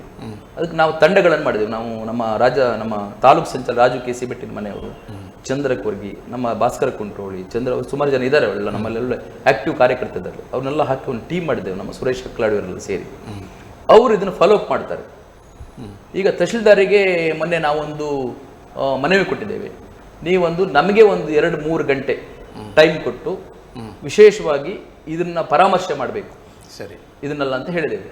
ಅವರೀಗ ನಮ್ಮ ಮನವಿಗೆ ಸ್ಪಂದನೆ ಮಾಡಿ ಸರಿಯಾಗಿ ಮಾಡಿದರೆ ಆಯಿತು, ನ್ಯಾಯೋಚಿತವಾಗಿ ಆಗುತ್ತೆ. ಅವರಿಗೇನು ರಾತ್ರಿ ಬೆಳಗಾಗೋದ್ರೊಳಗೆ ಮಾಡ್ಕೊಳ್ಳಿಕ್ಕೆ ಆಗೋದಿಲ್ಲ, ಅಥವಾ 1 ತಿಂಗಳೊಳಗೆ ಮಾಡ್ಕೊಳ್ಳಿಕ್ಕೆ ಆಗೋದಿಲ್ಲ, ಅದು ಗೊತ್ತಿದೆ ನಮಗೆ. ಅವರು ಪ್ರಾಮಾಣಿಕವಾಗಿ ಕೆಲಸ ಮಾಡಬೇಕು ಇದ್ರ ಬಗ್ಗೆ. ಮಾಡದೇ ಇದ್ರೆ ಮುಂದಿನ ಹೋರಾಟವನ್ನು ನಾವು ಮಾಡ್ತೇವೆ, ಉಗ್ರ ಹೋರಾಟವನ್ನು ಮಾಡ್ತೇವೆ. ಅದು ಯಾವ ರೀತಿ ಧರಣಿ ಮಾಡ್ತೇವ, ಗೆರವ್ ಮಾಡ್ತೇವ, ಅಹೋರಾತ್ರಿ ಪ್ರತಿಭಟನೆ ಮಾಡ್ತೇವೆ. ಈಗ ಅದೇ ರೀತಿಯ ಕಾರ್ಯಕ್ರಮಗಳನ್ನು ನಾವು ಕುಂದಾಪುರ ತಾಲೂಕು ಒಂದು ರಿಸಲ್ಟ್ ನೋಡಿಕೊಂಡು ಎಲ್ಲ ತಾಲೂಕಿಗೆ ವಿಸ್ತರಣೆ ಮಾಡಬೇಕು ಅಂತ ವಿಸ್ತರಣೆ ಮಾಡಿ ನಮ್ಮ ಜಿಲ್ಲಾ ಉಸ್ತುವಾರಿ ಸಚಿವರಿಗೆ ಒಂದು ಮನವಿ ಕೊಡ್ತೇವೆ. ನೀವು ಕೂಡ ಈ ರೀತಿಯ ಸಭೆಗಳನ್ನು ಮಾಡಬೇಕು, ಜಿಲ್ಲಾಧಿಕಾರಿಗಳನ್ನು ಕತ್ಕೊಂಡು ನಮ್ಮ ಭೂಮಿಗೆ ಸಂಬಂಧಪಟ್ಟ ನಮ್ದು ಏನು ಬೇಡಿಕೆ ಇದೆ ಅದರ ಒಂದು ಕಾಲಮಿತಿಯಲ್ಲಿ ನೀವು ಇತ್ಯರ್ಥ ಮಾಡಬೇಕು, ಒಂದು 50% ಸಮಸ್ಯೆಗಳನ್ನು ಇತ್ಯರ್ಥ ಮಾಡಬೇಕು ಅಂಥೇಳಿ ಅವರಿಗೊಂದು ಮನವಿ ಕೊಡಬೇಕಂತ. ಒಟ್ಟಿಗೆ 1 ವರ್ಷದ ಒಂದು ಯೋಜನೆ ಇದೆ, 1 ವರ್ಷದ ಯೋಜನೆ. ಅದನ್ನು ಹಂತವಾಗಿ ಮಾಡ್ತೇವೆ ನಾವು. ಬಟ್ ಕಂದಾಯ ಅದಾಲತ್ ಮಾಡುವಾಗ ಏನೇನು ಅಂಶಗಳು ತಮ್ಮ ಗಮನಕ್ಕೆ ಬಂದವು ಅವಾಗ? ಈಗ ಮೊನ್ನೆ ಕುಂದಾಪುರದ ಒಂದು ತಾಲೂಕು ಅದಾಲತ್ ಮಾಡುವಾಗ ನಮಗೆ ಅಂದರೆ ನೋಡಿ, ಪಾಪ ನಮ್ಮವರು ಅರ್ಜಿ ಕೊಟ್ಟಿರ್ತಾರೆ, ಸರಿ, ನಮ್ಮನೆ 50ಯಲ್ಲಿ ಇವನು ಪಕ್ಕದ್ದು ಮಾಡಿರ್ತಾರೆ, ಇವನಿಗೆ ಡೀಮ್ಡ್ ಫಾರೆಸ್ಟ್ ಅಂತ ಹೇಳಿ ಹಿಂಬರ ಸರಿ. ಬಟ್ ಅದು ಕಂದಾಯ ಭೂಮಿ ಡೀಮ್ಡ್ ಫಾರೆಸ್ಟ್ ಅಂತ ಕೊಡ್ತಾರೆ. ಆ ಕಾರಣಗಳನ್ನು ಹೇಳ್ತಾರೆ. ಇವನ ಪಕ್ಕದ್ದೊಂದು ಬೇರೆ ಸಮುದಾಯದವರು ದೊಡ್ಡ ಜಾತಿಯವರದ್ದು ಮತ್ತೊಂದು ಕೇಸಲ್ಲಿ ಮಾಡಿದ್ದಾರೆ. ಅವನು ಕೃಷಿಯೇ ಇಲ್ಲ ಪಾಪ. ಇವನಾದ್ರೂ ಒಂದು 100-200 ಅಡಿಕೆ ಹಾಕೊಂಡು ತೆಂಗು ಹಾಕೊಂಡಿದ್ದಾನೆ, ಇವನಿಗೆ ಕೃಷಿ ಇಲ್ಲ, ತಿರಸ್ಕರಿಸಲಾಗಿದೆ ಅಂತ ಹಿಂಬರ ಈ ರೀತಿ ಮಾಡಿದ್ದಾರೆ. ಇನ್ನು ಕೆಲವುದಕ್ಕೆಲ್ಲ ಈ ಬೇರೆ ಸಮುದಾಯದವರಿಗೆ ನಿಜವಾಗಿ ಅವರಿಗೆ ಅದು ಕುಮ್ಕಿ ರೇಟೇ ಬರುವುದಿಲ್ಲ. 50 ಗಜ ಕುಮ್ಕಿ, ಆ ರೇಟದು ಹೊರಗಿದ್ರು ಕೂಡ ಕುಮ್ಕಿ ಭೂಮಿ ಅಂತೇಳಿ ಹಿಂಬರ ಕೊಟ್ಟು ಬಹಳಷ್ಟು ನಿದರ್ಶನಗಳಿವೆ, ಕೊಟ್ಟು ಬಿಡ್ತಾರೆ. ಮತ್ತೆ ನೀವು ಅವ್ರ ಹತ್ರ ಕೇಳ್ಕೊಳ್ಬೇಕು, ನಾವು ಅವ್ರ ಹತ್ರ ಕೇಳಿ ಅಂತ ಹೇಳ್ತಾರೆ. ಅವ್ರದ್ದು ನಿಮ್ಮ ದನಿ ಇದ್ದಾರಲ್ಲ ಸೋ ಎಣ್ಸೋ ಅವ್ರ ಹತ್ರ ಕೇಳಿ ನಾವು ಮಾಡಬೇಕು ಅಂತ ಹೇಳ್ತಾರೆ. ಇದೆಲ್ಲ ನಾವು ಕೇಸ್ ವೈಸ್ ಬರ್ಕೊಂಡಿದ್ದೇವೆ ಅದರಲ್ಲಿ ಏನು ಸಮಸ್ಯೆ ಅಂತ. ಅದು ಎಲ್ಲಿ ಕೇಳಬೇಕು, ಯಾಕೆ ಕೇಳಬೇಕಂತ ನಾವೊಂದು ಈಗ ಒಬ್ಬೊಬ್ಬರು ಹೋದ್ರೆ ಸರ್ ಈಗ ಆಗೋದಿಲ್ಲ, ನಮ್ಮವರಿಗೆ ಆಗೋದಿಲ್ಲ, ಒಬ್ಬರಿಗೆ ಹೋದ್ರೆ ಮಾಡ್ಲಿಕ್ಕೆ ಆಗೋದಿಲ್ಲ. ಸೊ ನಾವು ಸಂಘಟಿತರಾಗಿ ಇದನ್ನು ಮಾಡ್ಬೇಕಂತ ಹೇಳಿ. ಅದರಿಂದ ನಾನು ಮತ್ತೊಮ್ಮೆ ನಿಮ್ಮ ಚಾನಲ್ ಮೂಲಕ ಎಲ್ಲ ನಮ್ಮ ಸಮುದಾಯದವರಿಗೆ ವಿನಂತಿ ಮಾಡೋದು, ಈ ಕಂದಾಯ ಅದಾಲತ್ ಎನ್ನುವ ಕಾರ್ಯಕ್ರಮವನ್ನು ನೀವೆಲ್ಲ ಬೆಂಬಲಿಸಬೇಕು, ಎಲ್ಲರೂ ಬರಬೇಕು. ನೀವು ಹೆಚ್ಚೆಚ್ಚು ನಮಗೆ ಸಪೋರ್ಟ್ ಮಾಡಿದಾಗ, ನೀವು ನಮ್ಮನ್ನು ಬೆಂಬಲ ಮಾಡಿದಾಗ ಇದು ಸಕ್ಸಸ್ ಆಗಲಿಕ್ಕೆ ಸಾಧ್ಯ ಅಂತೇಳಿ ನಾನು ನಮ್ಮ ಸಮುದಾಯದವರಿಗೆಲ್ಲ ನಾನು ವಿನಂತಿ ಮಾಡ್ಲಿಕ್ಕೆ ಬಯಸ್ತೇನೆ. ಓಕೆ, ಕಂದಾಯ ಅದಾಲತನ್ನು ಹೋಬಳಿ ಮಟ್ಟದಲ್ಲಿ ಕೂಡ ಮಾಡ್ತೀರಿ. ಈಗ ಕುಂದಾಪುರ ಆಗಿದೆ, ತಾಲೂಕು ಬೇರೆ ತಾಲೂಕು ಮಾಡ್ತೇವೆ. ಈಗ ಕುಂದಾಪುರ ತಾಲೂಕು, ಬೈಂದೂರು, 7 ತಾಲೂಕು ಇದೆಯಲ್ಲ, ಎಲ್ಲ ತಾಲೂಕು ಮಾಡ್ತೇವೆ ನಾವೀಗ. ಈ ದಲಿತರ ಅಲ್ಲಿ ಭೂ ಕಬಳಿಕೆಯ ಬಗ್ಗೆ ಏನಾದರೂ ಗಮನಕ್ಕೆ ಬಂದಿದೆಯಾ? ಅಲ್ಲ, ಭೂ ಎನ್ಕ್ರೋಚ್ಮೆಂಟ್ ಬಗ್ಗೆ. ಎನ್ಕ್ರೋಚ್ಮೆಂಟು ನಿಮಗೆ 50-53 ಆ ಕೇಸಲ್ಲಿ ಎನ್ಕ್ರೋಚ್ಮೆಂಟ್ ಬರ್ಲಿಕ್ಕೆ ಸಾಧ್ಯ ಇಲ್ಲ. ಸಾಧ್ಯ DC ಮನ್ನಾ ಭೂಮಿಯಲ್ಲಿ ಬರ್ತದೆ. ಮತ್ತೆ ಅದು ನೀವು ಹೇಳಿದಾಗ ಉಂಟು. ಉದಾಹರಣೆಗೆ ಈಗ 70, 75, 80, 65 ಅಲ್ಲ, ನಮ್ಮವರಿಗೆ ಅನೇಕ ದರ್ಖಾಸ್ತ್ ಭೂಮಿಗಳು ಆಗಿದೆ. ಪಾಪ ಇವ್ರ ಹತ್ರ ಹಕ್ಕುಪತ್ರ ಇದೆ, RTC ಇದೆ, ಹಕ್ಕುಪತ್ರ ಇದೆ, RTC ಇದೆ. ಇವರಿಗೆ ಅದ್ರ ಪೊಸಿಷನ್ ತಗೊಳ್ಳಿ ಬಿಡ್ತಾ ಇಲ್ಲ. ಅದನ್ನು ಬೇರೆ ಅವರು ಬೌಂಡ್ರಿ ಮಾಡ್ಕೊಂಡಿದ್ದಾರೆ. ನಾವು ಅದಕ್ಕೆ ಅಳತೆಗೆ ಅರ್ಜಿ ಹಾಕಿದಾಗ ನಮ್ಮ ಸರ್ವೆ ಡಿಪಾರ್ಟ್ಮೆಂಟಲ್ಲಿ ಹೇಳ್ತಾರೆ, ನಿಮಗದು ಪೊಸಿಷನ್ ಮತ್ತು ಎಂಜಾಯ್ಮೆಂಟ್ ಇಲ್ಲ, ನಾವು ಹೇಗೆ ಅಳತೆ ಮಾಡಿ ಕೊಡೋದು ಅಂತ ಹೇಳಿ ಈ ರೀತಿ ಟೆಕ್ನಿಕಲ್ ಸಮಸ್ಯೆ ಹೇಳ್ತಾರೆ. ಅದು ಕೂಡ ಬೇರೆ ಕಾಯ್ದೆ ವ್ಯಾಪ್ತಿಯಲ್ಲಿ ಅಪರಾಧ ಆಗ್ತದೆ. ಅದನ್ನು ಕೂಡ ಇನ್ನೊಂದು ಹಂತದಲ್ಲಿ ನಾವು ಮಾಡ್ತಾ ಇದ್ದೇವೆ. ಅದ್ರ ಜೊತೆಗೆ ಹೆಚ್ಚಿನ ಭೂಮಿಗಳನ್ನೆಲ್ಲ ಈ ಅರಣ್ಯ ಭೂಮಿಗಳಾಗಿ ಮಾಡಿದ್ದಾರೆ, ಸೋಷಿಯಲ್ ಫಾರೆಸ್ಟ್ ಮಾಡಿದ್ದಾರೆ. ಸುಮ್ಮನೆ ಅವರೇ ಅಕೇಶಿ ಗಿಡಗಳನ್ನು ಬೆಳೆಸಿ ಬಿಟ್ಟಿದ್ದಾರೆ. ಇವ್ರ ಹತ್ರ ಹೇಳಿದೆ, ಅದು ಫಾರೆಸ್ಟ್ ಡಿಪಾರ್ಟ್ಮೆಂಟ್ ಅವ್ರು ಮಾಡಿಬಿಟ್ಟಿದ್ದಾರೆ. ಮತ್ತೆ ಕೆಲವೆಲ್ಲ ಹೆಚ್ಚಿನ ಭೂಮಿಗಳು ಅವರ ಸರ್ಕಾರದ ನೋಟಿಫಿಕೇಶನ್ ಅಲ್ಲಿ ಕವರ್ ಆಗಿಲ್ಲ. ಉದಾಹರಣೆಗೆ ನೀವು ಪರಿಭಾವಿತ ಅರಣ್ಯ ಪ್ರದೇಶ ಅಂತ ಹೇಳಿ ಮಾಡಬೇಕಿದೆ, ಡೀಮ್ಡ್ ಫಾರೆಸ್ಟ್ ಮಾಡ್ಬೇಕಂತಿದ್ರೆ ಅದು ನೋಟಿಫಿಕೇಶನ್ ಆಗಬೇಕು. ನೋಟಿಫಿಕೇಶನ್ ಅಲ್ಲಿ ಆ ಗ್ರಾಮ, ಆ ಸರ್ವೆ ನಂಬರ್ಗಳು ಬೇಕು. ಹೆಚ್ಚಿನ ನೋಟಿಫಿಕೇಶನ್ ಸರ್ವೆ ನಂಬರೇ ಇಲ್ಲ. ಇವರು ಫಿಸಿಕಲಿ ಇವರು ನೀವೆಲ್ಲ ಹೋಗ್ಲಿಕ್ಕಿಲ್ಲ ಅಂತ ಅವ್ರು ಬೇಲಿ ಹಾಕೊಂಡು ಬಿಡ್ತಾರೆ. ಮತ್ತೆ KCDC, ಕರ್ನಾಟಕ ಕ್ಯಾಶ್ಯೂ ಡೆವಲಪ್ಮೆಂಟ್ ಉಂಟಲ್ಲ, ಅವರು ಒಂದು 100 ಎಕರೆ ಭೂಮಿಗಳನ್ನ, DC ಮನ್ನಾ ಭೂಮಿಗಳನ್ನ ಅವರು ಗೇರು ಗಿಡಗಳನ್ನು ಹಾಕಿ ಅಭಿವೃದ್ಧಿ ಮಾಡಿದ್ದಾರೆ. ನಮ್ಮನ್ನು ಒಳಗೆ ಹೋಗ್ಲಿಕ್ಕೆ ಬಿಡ್ತಾ ಇಲ್ಲ. ಈ ತರ ಬೇರೆ ವೆರೈಟಿ ಆಫ್ ಸಮಸ್ಯೆಗಳು ನಮಗೆ ಭೂಮಿಗೆ ಸಂಬಂಧಪಟ್ಟಿದೆ ಸರ್. ಅದನ್ನೆಲ್ಲ ನಾವು ಬಗೆಹರಿಸಬೇಕೀಗ. ಅಂದ್ರೆ DC ಮನ್ನಾ ಲ್ಯಾಂಡ್ ಕೂಡ ಬಹಳಷ್ಟು ಇದೆ, ಇದೇ ತರ ಆಗಿದೆ. DC ಮನ್ನಾ ಭೂಮಿಗಳಾಗಿದೆ. ಹಿಂದೆ ನಿಮಗೆ 1970-65 ಗ್ರ್ಯಾಂಟ್ ಭೂಮಿಗಳಿದೆಯಲ್ಲ, ಆಲ್ರೆಡಿ ನಮಗಿದೆ. ಆ ಭೂಮಿಗಳನ್ನು ಕೂಡ ಗೇರು ಗಿಡಗಳನ್ನು ನೋಡ್ಕೊಂಡಿದ್ದಾರೆ. ಅಂಥದ್ದು ಒಂದು 50-60 ಕೇಸ್ಗಳಿದೆ ನನ್ನ ಹತ್ರ. ಬಟ್ ಈ ನಿರಂತರವಾದಂತಹ ಅನ್ಯಾಯ ದಲಿತರ ಗಮನಕ್ಕೆ ಹೆಚ್ಚಾಗಿ ಬಂದಿಲ್ಲ ಅಂತ. ಅದೇ ನಾನು ಹೇಳಿದಿಲ್ಲ ಸರ್. ಈಗ ನಮ್ಮವ್ರಿಗೆ ಏನಾಗಿದೆ ಅಂತ ಹೇಳಿ, ಇದಮ್ಮಿತ್ತಂ ಸಾಕಪ್ಪ, ನಮಗೆ ಏನಾಗಿದೆ ಅಂದ್ರೆ ಈಗ ಈ ಸುಖ ಸಾಕು. ಈಗ ನಮ್ಗೆ ಏನಾಗಿದೆ, ಆಸೆ ಆಕಾಂಕ್ಷೆಗಳು, ಕೈಗೆ ಮೊಬೈಲ್ ಬಂದಿದೆ, ಮನೇಲಿ TV ಇದೆ, ಸಣ್ಣ ಪುಟ್ಟ ಫಂಕ್ಷನ್ಗಳಿಗೆ ಹೋಗ್ಬೋದು ನಾವೀಗ. ಅಷ್ಟೇ ಸಾಕು ಅಂತ ಆಗಿದೆ, ಅಷ್ಟೇ ಸಾಕು ಅಂತ. ಮತ್ತೆಲ್ಲ ಸ್ವಲ್ಪ ಕರೆದು ನಮ್ಮನ್ನು ಹೆಗಲ ಮೇಲೆ ಕೈ ಹಾಕಿ ಮಾತಾಡ್ತಾರೆ ಎಲ್ಲ ರಾಜಕೀಯ ಪಕ್ಷದವರು. ಏನೋ ಒಂದು ಸಣ್ಣ ಪುಟ್ಟ ಹುದ್ದೆಗಳನ್ನು ಕೊಡ್ತಾರೆ, ಅಷ್ಟೇ ಸಾಕು ನನಗೆ ಅಂತ ಆಗಿದೆ. ಬಿಟ್ಟರೆ ಈ ಥರ ಹೋರಾಟ ಮಾಡಬೇಕು, ನಮ್ಮ ಸಮುದಾಯಕ್ಕೋಸ್ಕರ ಮಾಡಬೇಕು, ಅದು ನಮ್ಮ ಭವಿಷ್ಯದ ಪ್ರಶ್ನೆ. ಹೆಚ್ಚಿನ ದಲಿತರಿಗೆ ಈ ದಲಿತ DC ಮನ್ನಾ ಲ್ಯಾಂಡ್ ಅಥವಾ ಈ ಭೂರಹಿತ ಸಮಸ್ಯೆ ಯಾವುದೂ ಗೊತ್ತಿಲ್ಲ, ಪ್ರಜ್ಞೆ ಇಲ್ಲ, ನಮ್ಮ ಪ್ರಜ್ಞೆ, ಇಗ್ನೋರೆನ್ಸ್ ಅವ್ರಿಗೆ. ಅದಕ್ಕೇನಾದ್ರೂ ಕಾರ್ಯಕ್ರಮಗಳನ್ನು ಸಂಘರ್ಷ ಈ ರೀತಿ ನಾವು ಮಾಡಿ ಅವೇರ್ನೆಸ್ ಮೂಡಿಸಿ ಈ ಚಾನೆಲ್ಗಳನ್ನು ನಿಮ್ಮಂಥವ್ರು ನಮ್ಗೆ ಸಪೋರ್ಟ್ ಮಾಡ್ತಾ ಇದ್ದೀರಾ ಒಂದು. ಮತ್ತು ಸಾಮಾಜಿಕ ಜಾಲತಾಣಗಳಲ್ಲಿ ನಿರಂತರವಾಗಿ ನಾವು ಹಾಕ್ತಾ ಇರ್ತೇವೆ. ಆದರೂ ಸ್ವಲ್ಪ ಜನ ಈಗ ಬರ್ತಾ ಇದ್ದಾರೆ. ಈಗ ನಮ್ಮದು ಕರ್ನಾಟಕ ದಲಿತ ಸಂಘ ಸಮಿತಿ ಅಂಬೇಡ್ಕರ್ ವಾದ ಉಡುಪಿ ಜಿಲ್ಲೆಯ 7 ತಾಲೂಕಲ್ಲಿ ಸಕ್ರಿಯವಾಗಿದೆ. ಬಹುತೇಕ ಎಲ್ಲ ನಿವೃತ್ತ ನೌಕರರು, ನಮ್ಮ ನಿವೃತ್ತ ಪೊಲೀಸ್ ಅಧಿಕಾರಿಗಳು ಅವರೆಲ್ಲ ನಮಗೆ ಸಪೋರ್ಟ್ ಮಾಡ್ತಾರೆ. ಯಾಕಂದರೆ ನಮ್ಮಲ್ಲೆಲ್ಲ ಎಜುಕೇಟೆಡ್ ಟೀಮ್, ನಮ್ಮಲ್ಲೆಲ್ಲ ಎಜುಕೇಟೆಡ್ ಟೀಮ್. ಈಗ ಸುಂದರ ಮಾಸ್ಟ್ರು, ಶಾಮರಾಜ್ ಬಿರ್ತಿ ಅವರು ಇರ್ಬೋದು, ಎಲ್ಲರೂ ಕೂಡ ನಮ್ಮ PWD ಕಂಟ್ರಾಕ್ಟರ್ ಸುಮಾರು ಜನ, ರಾಜೇಂದ್ರ ಮಾಸ್ಟರ್, ನಮ್ಮ ಕಾಪು, ಎಲ್ಲರೂ ಕೂಡ ತಿಳ್ಕೊಂಡವರಿದ್ದಾರೆ. ಮತ್ತು ಇದರಿಂದ ಏನಾದರೂ ಆಗಬೇಕಂತ ಇಲ್ಲ ನಮಗೆಲ್ಲ. ನಾವೆಲ್ಲ ಸ್ವಂತ ಉದ್ಯೋಗ ಮಾಡಿಕೊಂಡು ನಾವೆಲ್ಲ ವೆಲ್ ಸೆಟಲ್ಡ್ ನಮ್ಮ ಸಮಾಜದಲ್ಲಿ.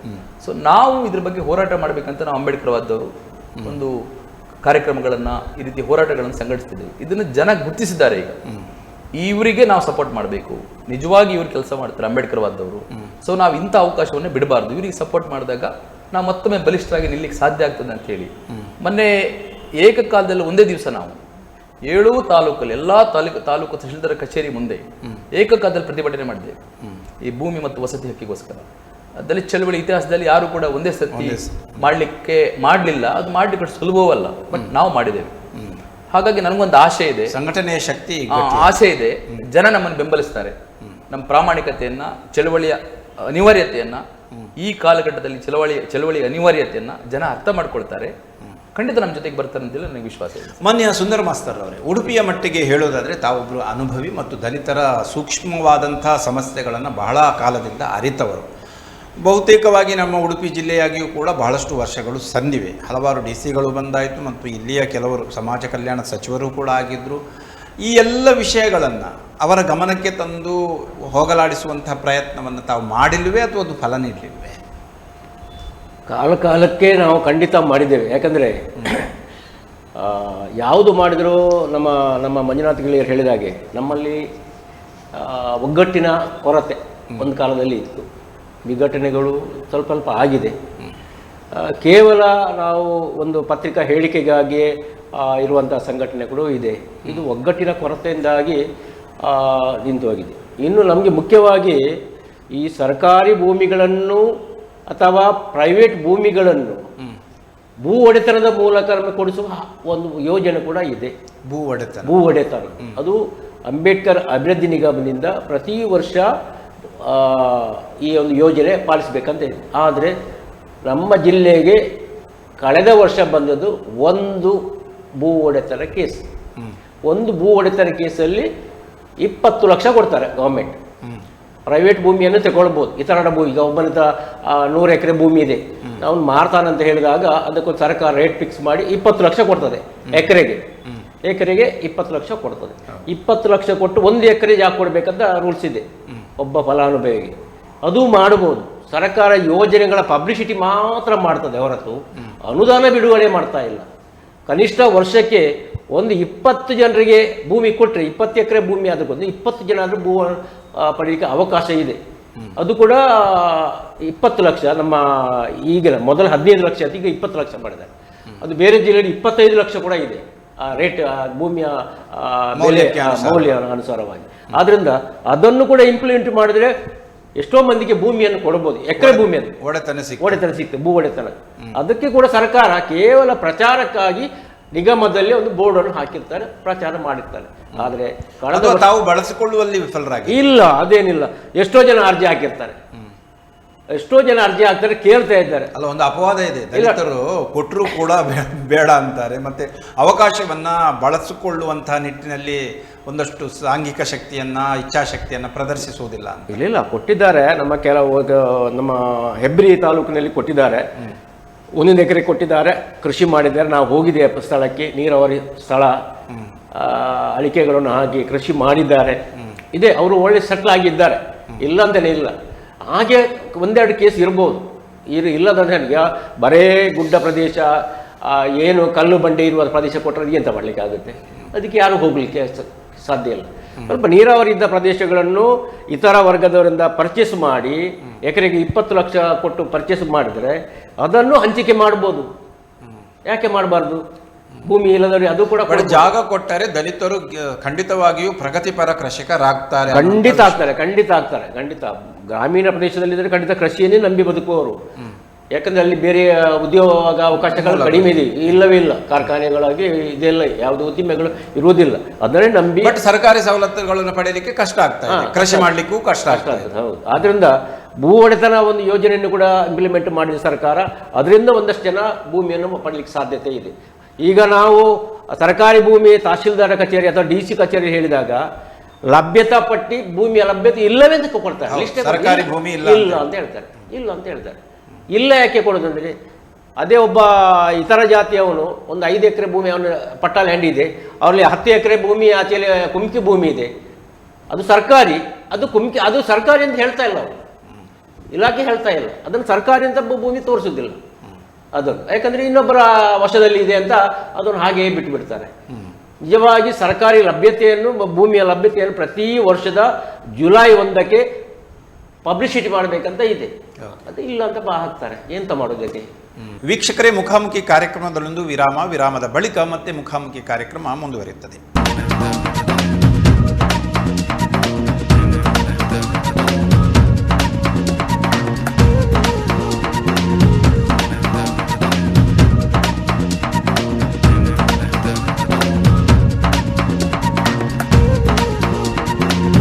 ವಿರಾಮದ ಬಳಿಕ ಮತ್ತೆ ಮುಖಾಮುಖಿ ಕಾರ್ಯಕ್ರಮಕ್ಕೆ ಸ್ವಾಗತ.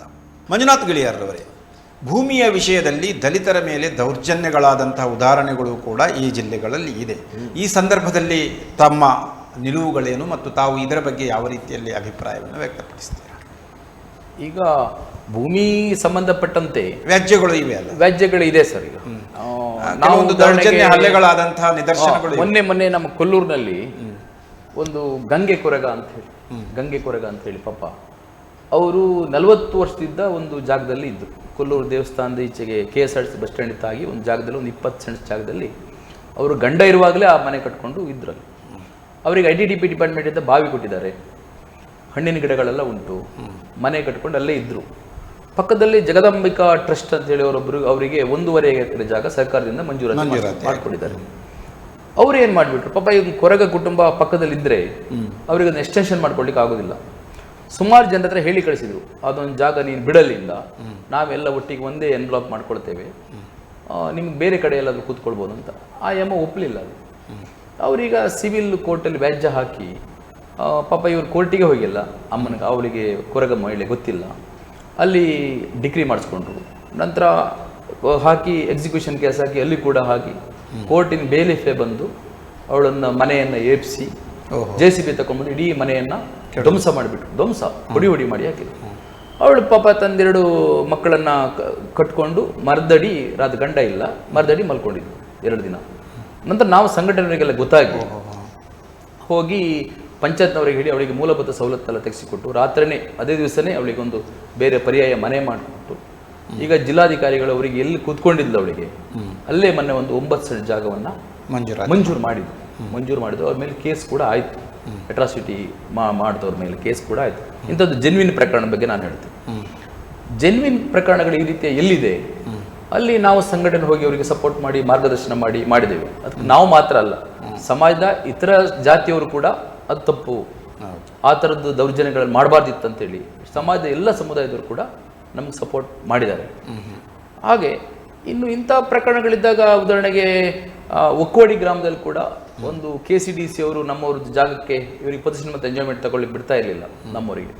ಅಲ್ಲೂ ಕೂಡ ನಾವು ಹೋರಾಟಗಳನ್ನು ಮಾಡಿ ಎಲ್ರಿಗೂ 9 ಜನಕ್ಕೆ 4 ಎಕರೆ ಜಾಗವನ್ನು AC ಕೋರ್ಟಿಗೆ ಹಾಕಿದರು. ಅಲ್ಲಿ ನಾನೇ ಎಪೇರ್ ಆದೆ. ನಂತರ DC ಕೋರ್ಟಲ್ಲಿ ಕೂಡ ನಮ್ಮ ಪರ ಆಯಿತು. ಈಗ ಅದನ್ನೆಲ್ಲ ಕೃಷಿ ಮಾಡಿಕೊಂಡು ಇದ್ದಾರೆ. ಮತ್ತೆ ಈಗ ಇಂಥ ಬೇರೆ ಬೇರೆ ಘಟನೆಗಳು ಕೂಡ ನಮ್ಮ ಗಮನಕ್ಕೆ ಬಂದಿದೆ. ವಿಷಯವಾಗಿಯೂ ಕೂಡ ಈಗ ನಿಮ್ಗೆ ಅಂಪಾರ್ನಲ್ಲಿ ರಾಜು ಅಂತ ಇದ್ರು, ಆ ಮನುಷ್ಯನಿಗೆ ಒಂದು 3.5 ಎಕರೆ ಜಾಗ ಅವ್ರ ತಂದೆಯವರಿಗೆ ಗ್ರ್ಯಾಂಟ್ ಆಗಿದೆ.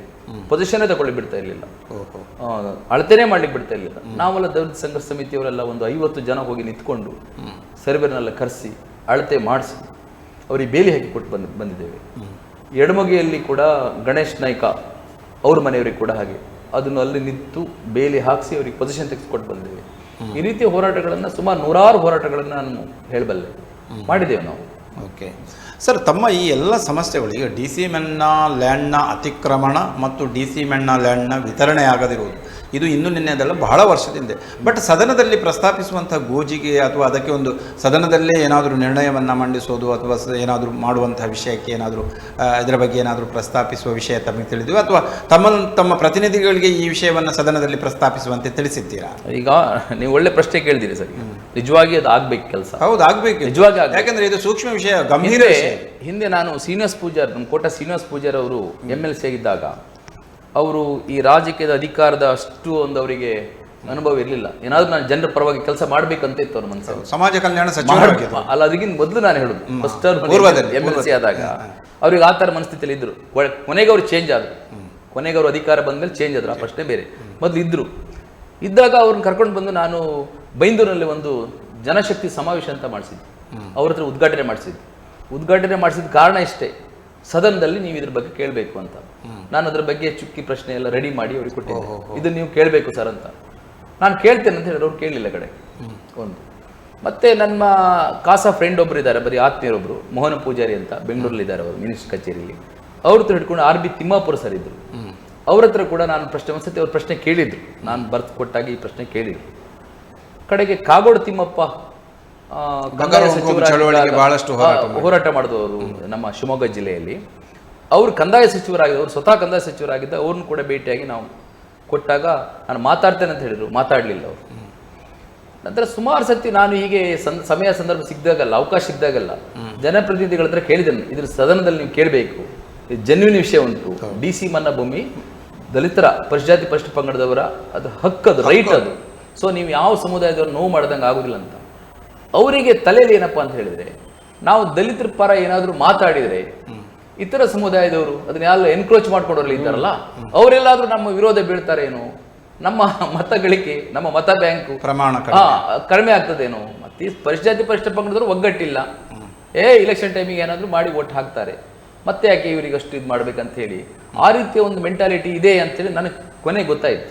ನಾನೀಗ ಫಸ್ಟ್ ಆರಂಭದಲ್ಲಿ ಹೇಳಿದ ಹಾಗೆ ನಮ್ಮ ಸಮುದಾಯದಲ್ಲಿ ಒಗ್ಗಟ್ಟಿನ ಕೊರತೆ ಒಂದು, ಮತ್ತೊಂದು ನಾವು ಒಬ್ಬ ಜನಪ್ರತಿನಿಧಿಯನ್ನು ಸೋಲಿಸಲಿಕ್ಕೂ ಗೆಲ್ಲಿಸಲಿಕ್ಕೆ ಫಲಿತಾಂಶವನ್ನು ನಿರ್ಣಯ ಮಾಡಲಿಕ್ಕೆ ನಮ್ಮ ಹತ್ರ ಆಗೋದಿಲ್ಲಲ್ಲ, ಅದು ಒಂದು ಕಾರಣ ಇರಬಹುದು. ಹಾಗಾಗಿ ಇವ್ರು ಯಾರು ಸದನದಲ್ಲಿ ಇದನ್ನು ಗಂಭೀರವಾಗಿ ಪ್ರಶ್ನೆ ಕೇಳಲಿಲ್ಲ ಅಂತ ನನ್ನೊಂದು ಅನಿಸಿಕೆ. ಪ್ರಸಕ್ತ ಕಂದಾಯ ಸಚಿವರನ್ನು ಕಾಂಟ್ಯಾಕ್ಟ್ ಮಾಡಿದ್ದೀರಾ? ಈಗ ಇವತ್ತು ಕೃಷ್ಣ ಬೈರೇಗೌಡರು ಮಂಗಳೂರಿದ್ದಾರೆ, ಇವತ್ತಿಗೆ ಮಧ್ಯಾಹ್ನ ಹೋಗಿ ಭೇಟಿ ಆಗಬೇಕು. ಮತ್ತೆ ಈಗ ಎಂತ ಗೊತ್ತಾ ಸರ್, ಈಗ ಮಾತಾಡಿದರೆ ಕಂದಾಯ ಸಚಿವರ ಹತ್ರ ಹೋದರೆ ಜಿಲ್ಲಾ ಉಸ್ತುವಾರಿ ಸಚಿವರ ಬಗ್ಗೆ ಹೇಳ್ತಾರೆ. ಏನಾದರೂ ಜಿಲ್ಲಾ ಉಸ್ತುವಾರಿ ಸಚಿವರ ಹತ್ರ ಹೋಗ್ಬೇಕು ನಾವು. ನಿಮ್ಗೆ ಗೊತ್ತಿದೆ, ನನಗೇನೀಗ ಹೇಳಲಿಕ್ಕೆ ಚಾನಲ್ನಲ್ಲಿ ಹೇಳಲಿಕ್ಕೇನು ನನಗೆ ನಾಚಿಕೆ ಆಗೋದಿಲ್ಲ, ಅವಮಾನ ಅಂತ ನಾನು ಅನಿಸೋದಿಲ್ಲ.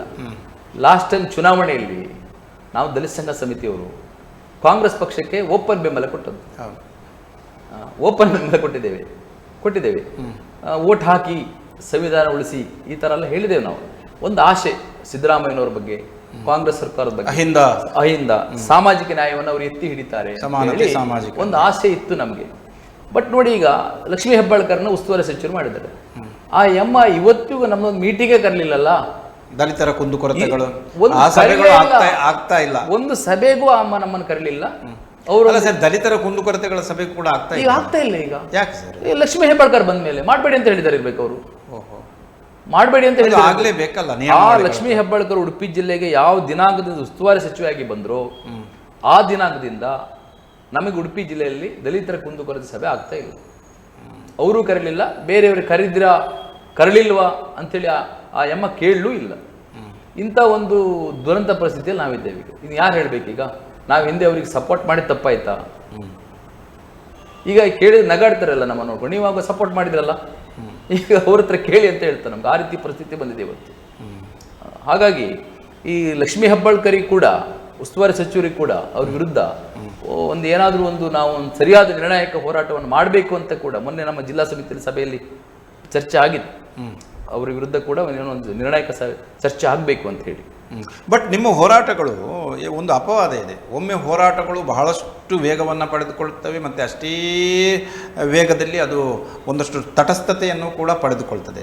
ಬಟ್ ಈ ಬಾರಿ ಆ ರೀತಿ ಆಗೋದಿಲ್ಲ ಅನ್ನುವಂತಹ ಆಶ್ವಾಸನೆಯನ್ನು ಕೂಡ ನೀಡಿದ್ದೀರಿ ಮತ್ತು ಒಂದು ತಾರ್ಕಿಕ ಅಂತ್ಯವನ್ನು ಕೂಡ ದೊರಕಿಸಿಕೊಡುವಂಥ ಪ್ರಯತ್ನವನ್ನು ನಾವು ದಲಿತರಿಗೆ ಮಾಡ್ತೀವಿ ಅನ್ನುವಂಥ ಒಂದು ಭರವಸೆಯನ್ನು ನೀಡಿದ್ದೀರಿ.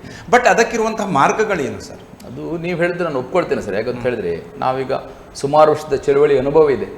ಒಮ್ಮೆ ಏನಾದರೂ ಸಮಸ್ಯೆ ಬಂದಾಗ ನಾವು ದುಗ್ಗನೆ ಎದ್ದು ದೊಡ್ಡ ಮಟ್ಟದಲ್ಲಿ ಸ್ಫೋಟ ಆಗಿಬಿಡ್ತೀವಿ, ನಂತರ ಅದು ಹೋಗ್ತದೆ. ಅದಕ್ಕೆ ಹಲವಾರು ಕಾರಣಗಳಿದೆ. ಏನಂತ ಹೇಳಿದ್ರೆ, ಒಂದು ನಮ್ಮಲ್ಲಿರೋ ಒಗ್ಗಟ್ಟಿನ ಕೊರತೆ, ಮತ್ತೆ ನಮ್ಮಲ್ಲಿ ಈ ಚಳುವಳಿಗೆ ಪೂರ್ಣ ಪ್ರಮಾಣದಲ್ಲಿ ತೊಡಗಿಸಿಕೊಂಡ ಕಾರ್ಯಕರ್ತರ ಕೊರತೆ, ಸಂಪನ್ಮೂಲದ ಕ್ರೋಢೀಕರಣದ ಒಂದು ಸಮಸ್ಯೆ ಎತ್ಕೊಂಡು ನಾವು ಒಂದು ತಿಂಗಳದ್ರಿಂದ ಹೋರಾಟ ಮಾಡುವಾಗ ಅದಕ್ಕೆ ಮತ್ತೊಂದು ಸಮಸ್ಯೆ ಬಂದ್ರೆ ಆಯ್ತು, ನಾವು ಡೈವರ್ಟ್ ಆಗ್ಬಿಡ್ತೀವಿ. ಇದೆಲ್ಲ ಸಮಸ್ಯೆ ಇದೆ.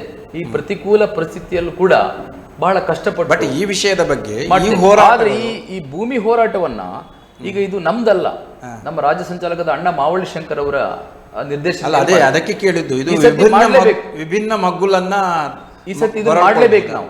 ಇದನ್ನ ಈಗ ಬಿಡ್ಲಿಕ್ಕೆ ಪ್ರಶ್ನೆ ಇಲ್ಲ. ಹೇಗೆ ಅನ್ನೋದು ಈಗ ನಾನು ಪ್ರತಿಭಟನೆ, ಉಪವಾಸ. ಈಗ ನಾನು ಹೇಳಿದಿಲ್ಲ ಸರ್, ಈಗ ಫಸ್ಟ್ ಹಂತದಲ್ಲಿ ನಾವು ತಹಶೀಲ್ದಾರಲ್ಲೆಲ್ಲ ಕೇಳ್ತೇವೆ, ನೀವು ಒಂದು ಪ್ರತಿ ತಹಶೀಲ್ದಾರ್ ನಮ್ಗೊಂದು 3 ಟೈಮ್ ಕೊಟ್ಟು ವಿಶೇಷ ಕಂದಾಯ ಅದಾಲತನ್ನ ನಮ್ಮೂರ ಪರ ಮಾಡಬೇಕು.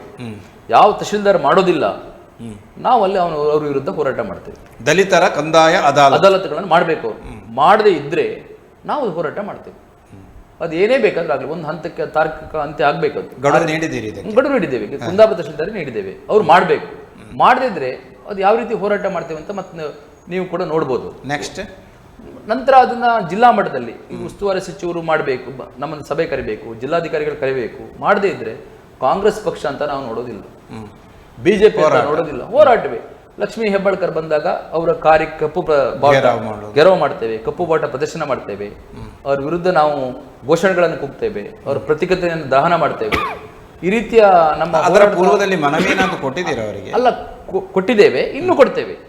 ಈಗೇನು ಕೂಡಲೇ ಮಾಡೋದಿಲ್ಲ, ಇನ್ನೂ ಕೊಡ್ತೇವೆ. ಹೌದೌದು, ಕೊನೆ ಅಸ್ತ್ರವಾಗಿ ನಾವು ಮಾಡ್ತೇವೆ. ಆ ರೀತಿ ಯೋಜನೆಗಳನ್ನು ಹಾಕೊಂಡೇ ಮಾಡ್ತಾ ಇದ್ದೇವೆ. ಓಕೆ, ಸುಂದರ್ ಮಾಸ್ತರ್ ಅವರೇ, ಈ ಎಲ್ಲ ಹೋರಾಟಗಳಿಗೆ ದಲಿತ ಸಂಘರ್ಷ ಸಮಿತಿ ಯಾವ ರೀತಿಯಲ್ಲಿ ತಯಾರಾಗ್ತಾ ಇದೆ ಮುಂದಿನ ಹೋರಾಟ? ಯಾಕಂದರೆ ಈ DC ಮನ್ನಾ ಲ್ಯಾಂಡ್ನ ಒಂದು ವಿತರಣೆ ಇಲ್ಲ, ಇದು ಆಗಲೇಬೇಕಿತ್ತು, ಇನ್ನೂ ಆಗಲಿಲ್ಲ. ಬಟ್ ಆಗಬೇಕಾದಂಥ ಪರಿಸ್ಥಿತಿಯಲ್ಲಿ ಏನೇನು ಹೆಜ್ಜೆಗಳು ಮುಂದಿನ ದಿನಗಳಲ್ಲಿ? ಅದೇ ಈಗ DC ಮನ್ನಾ ಭೂಮಿ ಒಂದು ಹೋರಾಟ, ಭೂ ಹೋರಾಟ, ಮತ್ತೆ ಫಾರ್ ನಂಬರ್ 50, 53 ಈ 94C 94CC ಇದು ಅಕ್ರಮ ಸಕ್ರಮ, ಅದು ಹಕ್ಕುಪತ್ರಗಳನ್ನು ಕೊಡುವ ಬಗ್ಗೆ ಈ ಎಲ್ಲ ಹೋರಾಟಗಳನ್ನು ಮಾಡಲಿಕ್ಕೆ ಇದು ಒಂದು ಅಂತ್ಯ ಕಾಣಬೇಕಾದರೆ ಈಗಾಗಲೇ ನಾನು ಉಡುಪಿ ತಹಶೀಲ್ದಾರ್ ಹತ್ರ ಕೂಡ ನಾನು ಡಿಸ್ಕಸ್ ಮಾಡಿದ್ದೇನೆ. ಇಲ್ಲ, ನಾನು ಮೀಟಿಂಗ್ ಕರೀತೇನೆ ಕೂಡಲೇ ಅಂತ ಹೇಳಿದ್ದಾರೆ. ಈಗ ಕಾಪು ಅಲ್ಲಿ ಕೂಡ ಮೊನ್ನೆ ನಾವು ಹೋದಾಗ ಇದು ಸಪ್ರೇಟ್ ಮೀಟಿಂಗ್ ಕರೀತೆ ಅಂತ ಹೇಳಿದ್ದಾರೆ. ಈ ಬಗ್ಗೆ ನಾವು ಅಲ್ಲಿ ಕೂಡ ಮೀಟಿಂಗ್ ವ್ಯವಸ್ಥೆ ಮಾಡ್ತಾ ಇದ್ದೇವೆ. ಮೀಟಿಂಗ್ ಮಾಡಿ ಎಲ್ಲ ತಾಲೂಕಿನ ಎಲ್ಲ ಅರ್ಜಿದಾರರು ಸಮಸ್ಯೆದಾರರು ಅಲ್ಲಿ ಬರಬೇಕು. ಅರ್ಜಿಯನ್ನು ಅವರು ಮತ್ತೆ ಹಂತವಾಗಿ ಕೊಡಬೇಕು. ಅದೇನು ಒಂದೇ ದಿವಸ ಆಗುವ ಕೆಲಸಗಳಲ್ಲ. ಅದಕ್ಕೆ ಕನಿಷ್ಠ ಒಂದು 8-10 ತಿಂಗಳು, 1 ವರ್ಷ ಕೂಡ ಹೋಗ್ಬೋದು. ಅಷ್ಟರ ಒಳಗೆ ಹಂತವಾಗಿ ಅದು ಮಾಡಬೇಕು. ಈ ಖಂಡಿತ ಅವರಿಗೆ ಸಮಯ ಕೊಡ್ತೇವೆ. ಯಾಕಂದರೆ ಇವತ್ತು ಕೊಟ್ಟಗಳು ಇವತ್ತು ಭೂಮಿದ್ದು ಅಷ್ಟು ಸುಲಭದಲ್ಲಿ ಆಗುವುದಿಲ್ಲ. ಅದಕ್ಕೊಂದು ಪ್ರೊಸೀಜರ್ ಇದೆ. ಆ ಪ್ರೊಸೀಜರ್ ಪ್ರಕಾರ ಹೋಗಬೇಕು, ಅಳತೆ ಆಗಬೇಕು, ಸ್ಥಳ ವೀಕ್ಷಣೆ ಆಗಬೇಕು, ಇದೆಲ್ಲ ಮಾಡಿ ಅಂಥದ್ದು ಅದು ಮಾಡಬೇಕು. ತಹಶೀಲ್ದಾರು ಅದನ್ನು ಮತ್ತು ನಾವು ಫಾಲೋಅಪ್ ಮಾಡಬೇಕು. ಸಂಘಟನೆಯವರು ಫಾಲೋಅಪ್ ಮಾಡಿದರೆ ಖಂಡಿತ ಒಂದು ತಾರ್ಕಿಕ ಅಂತ್ಯ ಕಾಣ್ತದೆ. ಅಂದರೆ ತಮ್ಮ ಸಂಕಲ್ಪ ಎಲ್ಲ ದಲಿತರಿಗೆ ಭೂಮಿ ಸಿಗಲೇಬೇಕು. ಯಾರೆಲ್ಲ ಭೂಮಿಗೆ ಅರ್ಜಿ ಹಾಕಿದಾರ ಅವ್ರು ಸಿಗಲೇಬೇಕು. ಭೂಮಿ ವಂಚಿತರಿಗೆ ಯಾವ ವಿಧಾನದಲ್ಲಿ ಅದು DC ಮನ್ನಾ ಕೊಡಲಿ, ಭೂ ಒಡೆತನದಲ್ಲಿ ಕೊಡಲಿ, ಸರ್ಕಾರಿ ಭೂಮಿ ಹಂಚಿಯನ್ನು ಅರ್ಜಿಯನ್ನು ಅವರು ಕಾಲ್ ಮಾಡಬೇಕು, ತಗೊಳ್ಬೇಕು. ಭೂಮಿ ವಂಚಿತರು ಇರಬಾರ್ದು. ನಮ್ಮ ಇಡೀ ಜಿಲ್ಲೆಯಲ್ಲಿ ಭೂಮಿ ವಂಚಿತರು ಇರಬೇಕು. ಯಾಕಂದರೆ ಭೂಮಿ ಇದ್ದರೆ ಮಾತ್ರ ಮುಂದಿನ ದಿನಗಳೇ ಅವನು ಬದುಕ್ತಾನೆ. ಭೂಮಿ ಇಲ್ಲದ್ರೆ ಖಂಡಿತ ಅವನಿಗೆ ಸಾಧ್ಯನೇ ಇಲ್ಲ ಬದುಕಲಿಕ್ಕೆ. ಅವನು ನಿರ್ಗತಿಕನಾಗ್ತಾನೆ, ದಾರಿಯಲ್ಲಿ ಬೀಳೋ ಪರಿಸ್ಥಿತಿ ಆಗ್ಬೋದು. ಯಾಕಂದರೆ ಸರ್ಕಾರಿ ಭೂಮಿ ಸಾಕಷ್ಟು ಇದೆ. ಅದನ್ನು ಅತಿಕ್ರಮಣ ಮಾಡಿದವರದ್ದು ವಾಪಸ್ ತಗೊಳ್ಳಿ. ಹೆಚ್ಚು ಭೂಮಿ ಅವರು ಯಾರು ಕುಮ್ಕಿ ಹಕ್ಕು ಕೊಡಬಾರ್ದು. ಆ ಭೂಮಿಯನ್ನೆಲ್ಲ ಸರ್ಕಾರ ಪಡೆದು ಹಂಚಿಕೆ ಮಾಡಲಿಕ್ಕೆ ಅವಕಾಶ ಇದೆ. ಅವಕಾಶ ಎಲ್ಲಿ ಇಲ್ಲ ಅಂತಾನೆ ಇಲ್ಲಿ ಖಂಡಿತ ಇದೆ. ಖಾಸಗಿಯವರ ಒಕ್ಕಲು ವಸಿ ಒಕ್ಕಲಲ್ಲಿರುವವನಿಗೆ ಅನುಭೋಗದ ಹಕ್ಕನ್ನು ಕೊಡುವಲ್ಲಿ ಖಾಸಗಿ ಅದು ಕೂಡ ಕೆಲವರಿಗೆ ವಸಿ ಒಕ್ಕಲಾಗಿ ಎಷ್ಟೋ ಜನ ಕುತ್ಕೊಂಡಿದ್ದಾರೆ. ಹೌದು, ತುಂಬಾ ಜನ ಇದ್ದಾರೆ. ಅವ್ರಿಗೆ ಇನ್ನೂ ಕೂಡ ಹಕ್ಕು ಪತ್ರ ಕೊಡ್ಲಿಲ್ಲ. ಅವ್ರಿಗೆ ಅಭಿವೃದ್ಧಿ ಮಾಡ್ಲಿಕ್ಕೆ ಬಿಡ್ತಾ ಇಲ್ಲ. ನೀವು ಕೂತ್ಕೊಳ್ಳಿ, ಎಷ್ಟು ಬೇಕಾದ್ರೆ ಸಮಯ ಕೂತ್ಕೊಳ್ಳಿ, ಹಾಗೇನೇ ಹೇಳ್ತಾ ಇದ್ದಾರೆ. ಅದಕ್ಕೆ ಕೂಡ ಸಪ್ರೇಟ್ ನಾವು ಯೋಜನೆ ಹಾಕಿಕೊಂಡು ಎಲ್ಲೆಲ್ಲಿ ವಸಿ ಒಕ್ಕಲಾಗಿ ಇದ್ದಾರ ಅವರಿಗೆ ಹಕ್ಕುಪತ್ರ ಕೊಡಬೇಕು ಅಂತ ಮತ್ತೊಂದು ನಾವು ಒತ್ತಾಯ ಮಾಡಿ ಖಂಡಿತ ನೀವು ಅದೊಂದು ಹೊಸ ವಿಷಯ, ಅದನ್ನು ಕೂಡ ನಾವು ತಗೊಳ್ತೇವೆ. ಇದು ತುಂಬಾ ಕಡೆಯಲ್ಲಿ ಇದೆ, ಹಾಗೇ ಇದ್ದಾರೆ. ಇನ್ನೂ ಕೂಡ ಅವರಿಗೆ ಹಕ್ಕುಪತ್ರ ಕೊಡಲಿಲ್ಲ. ಧನಿಕರಲ್ಲೇ ಇದ್ದಾರೆ. ಎಂಥದ್ದಿಲ್ಲ, ಸರ್ಕಾರಿ ಸೌಲಭ್ಯ ಸಿಗುವುದಿಲ್ಲ, ಸರ್ಕಾರಿ ಸೌಲಭ್ಯಗಳೇ ಸಿಗುವುದಿಲ್ಲ. ಕರೆಂಟ್ ಇದೆ, ಎಲ್ಲವೂ ಇದೆ, ನೀರು ಸೌಲಭ್ಯ ಕೂಡ, ಮತ್ತೆ ಬೇರೆ ಸೌಲಭ್ಯಗಳು ಸಿಗುವುದಿಲ್ಲ. ಹೊಂದಾಣಿಕೆಯಿಂದ ಬದುಕ್ತಾ ಅವರಿಗೂ ಕೂಡ ವಿಚಾರ ತಿಳಿಸುವ ಪ್ರಯತ್ನ ಮಾಡ್ತಾರೆ. ಖಂಡಿತ ಪರ್ಯಾಯ ಭೂಮಿಯನ್ನಾದ್ರೂ ಅವರಿಗೆ ಪರ್ಯಾಯ ಭೂಮಿ ಅನ್ನೋದ್ರು ಅಲ್ಲ, ಅದು ಅಲ್ಲಿ ಕೊಡಲೇಬೇಕು. ಪರ್ಯಾಯ ಭೂಮಿ ಅಂದ್ರೆ ಅವರು 50 ವರ್ಷದಿಂದ 25 ವರ್ಷಗಳಿಂದ ಕೂತ್ಕೊಂಡಾಗ ಅವನು ಭೂಮಿ ಹಾಕಿ ಕೊಡಲೇಬೇಕು. ದನಿಯವರು ಅವನಲ್ಲಿ ಕೆಲಸ ಮಾಡಿದ್ದಾನೆ, ಅಷ್ಟು ವರ್ಷ ಜೀತ ಮಾಡಿದ್ದಾನೆ, ಅವನಿಗೆ ಅದು ಸರ್ಕಾರದ ಭೂಮಿಯ ಹಕ್ಕಿನ ಪ್ರಕಾರ ಕೊಡಲೇಬೇಕು. ಅದು ಖಂಡಿತ ಕೊಡಬೇಕು. ಮತ್ತು ಸಣ್ಣ ಭೂಮಿ ಕೊಟ್ಟರೆ ಅವ್ರಿಗೆ ಹೆಚ್ಚುವರಿ ಭೂಮಿ ಬೇಕಾದರೆ ಸರ್ಕಾರಿ ಭೂಮಿಗೆ ಬೇಕಂತ ಅರ್ಜಿ ಹಾಕಬೇಕು ಅವರ ಮನೆಯವರು. ನಮಗೆ ಇರುವುದು ಒಂದು 3 ಸೆಂಟ್ ಜಾಗ ಕೊಟ್ಟಿದ್ದಾರೆ, ನಮಗೆ ಸಾಕಾದಿಲ್ಲ, ಆದ್ದರಿಂದ ಅವರ ಕುಟುಂಬದಲ್ಲಿ ಬೇರೆಯವರಿಗೆ ಭೂಮಿ ಸಿಗ್ತದೆ, ಸಿಗುವುದಿಲ್ಲ ಅಂದರೆ ಇಲ್ಲ. ಅದು ಅರ್ಜಿ ಹಾಕಬೇಕು, ಮತ್ತು ಎಲ್ಲಿ ಕೊಡ್ತಾರೆ ಅಲ್ಲಿ ಹೋಗಬೇಕು. ಅರ್ಜಿದಾರರು ಕೂಡ ಎಲ್ಲಿ ಭೂಮಿಯ ಲಭ್ಯತೆ ಇದೆ ಕೊಡ್ತಾರೆ ಅಲ್ಲಿ ಹೋಗಿ ಅವರು ಹಕ್ಕುಪತ್ರ ತಗೊಂಡು ಅಲ್ಲಿ ಮನೆ ಕಟ್ಟುವ ಕೆಲಸ ಮಾಡಬೇಕು. ಯಾಕಂದರೆ ಒಂದೊಂದು ಮನೆ ಕೊಡೋದಿಲ್ಲ, ಹೆಚ್ಚಾಗಿ ಗುಂಪಾಗಿ ಕೊಡ್ತಾರೆ ಹೆಚ್ಚಾಗಿ ಎಲ್ಲ ಕಡೆಯಲ್ಲಿ ಕೊಡಿ. ಒಂದು 25-30 ಮನೆಗಳ ಅಂತ ಆ ಥರ ಸದುಪಯೋಗ ಪಡಿಸ್ಕೊಳ್ಬೇಕು. ಆವಾಗ ಮಾತ್ರ ಅದು ಸಕ್ಸಸ್ ಆಗ್ತದೆ ಎಲ್ಲರಿಗೂ ಕೂಡ. ಇಲ್ಲವಾದಲ್ಲಿ ಅದು ಕೂಡ ಕಳೆದು ಹೋಗುವ ಸಾಧ್ಯತೆ ಇದೆ. ಹೆಚ್ಚಿನವರು ಹಾಗೇ ಮಾಡ್ತಾರೆ. ಸ್ವಲ್ಪ ದೂರ ಕೊಟ್ಟ ಕೂಡಲೇ ನಮಗೆ ಬೇಡ, ಅಷ್ಟು ದೂರ ಬೇಡ ಅಂತ ಯಾರು ಕೂಡ ಹತ್ತಿರದಲ್ಲಿ ಸಿಟಿಯಲ್ಲಿ ಜಾಗ ಇಲ್ಲ. ಅದಕ್ಕೆ ಕಾರಣ ಕೂಡ ನಮ್ಮ ದೈವದ ಜಾಗ ಅಂತ ಹೌದೌದು, ದೈವ ದೇವರು ಸಂಬಂಧಗಳು ಶಿಫ್ಟ್ ಮಾಡೋಕೆ ಹೌದು ಇದೆಲ್ಲ ಇರ್ತದೆ. ಆದರೂ ಅವರ ಮಕ್ಕಳಿದ್ದಾರಲ್ಲ, ಈಗ ಕುಟುಂಬ ಒಂದು ಇರಲಿ, ಅಲ್ಲಿ ಅವರ ಮಕ್ಕಳಿಗೆ 2-3 ಮಕ್ಕಳಿದ್ರೆ 3 ಸೆನ್ಸಿಸ್ ಆಗಲಿ 3 ಮಕ್ಕಳು ಏನು ಮಾಡ್ಕೊಳ್ತವೆ. ಅದಕ್ಕೆ ಸರ್ಕಾರಿ ಭೂಮಿಗೆ ಅರ್ಜಿ ಹಾಕಿದರೆ ಅಲ್ಲಿ ತಗೊಳ್ಬೋದು ಅವರಿಗೆ.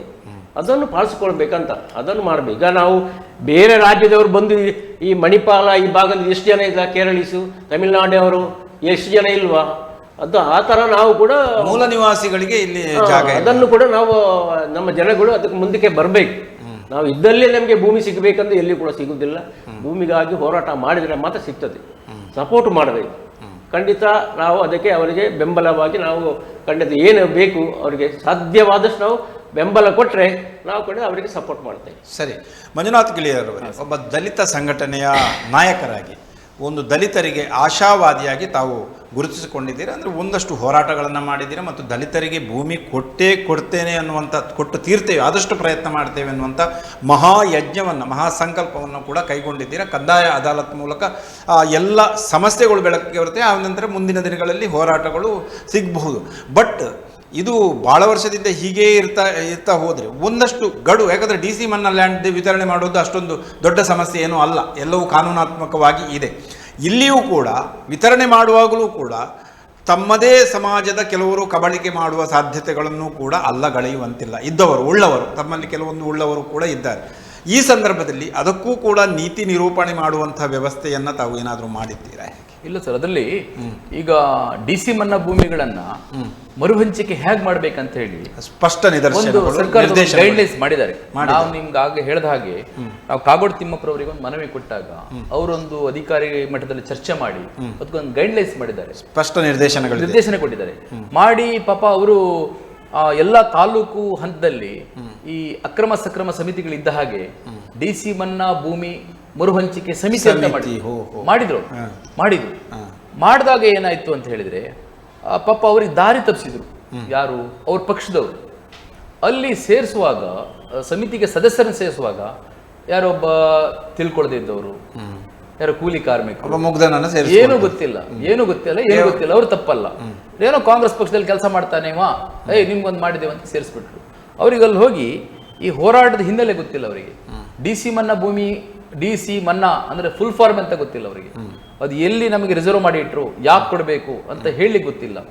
ತಹಶೀಲ್ದಾರಿಗೆ, ಕಂದಾಯ ಅಧಿಕಾರಿಗಳಿಗೆ ಮೊದಲು ಗೊತ್ತಿಲ್ಲ, ಗೊತ್ತುಂಟು, ಕೊಡ್ಬೇಕಂತ ಅವರಿಗೆ ಆಸಕ್ತಿ ಇಲ್ಲ.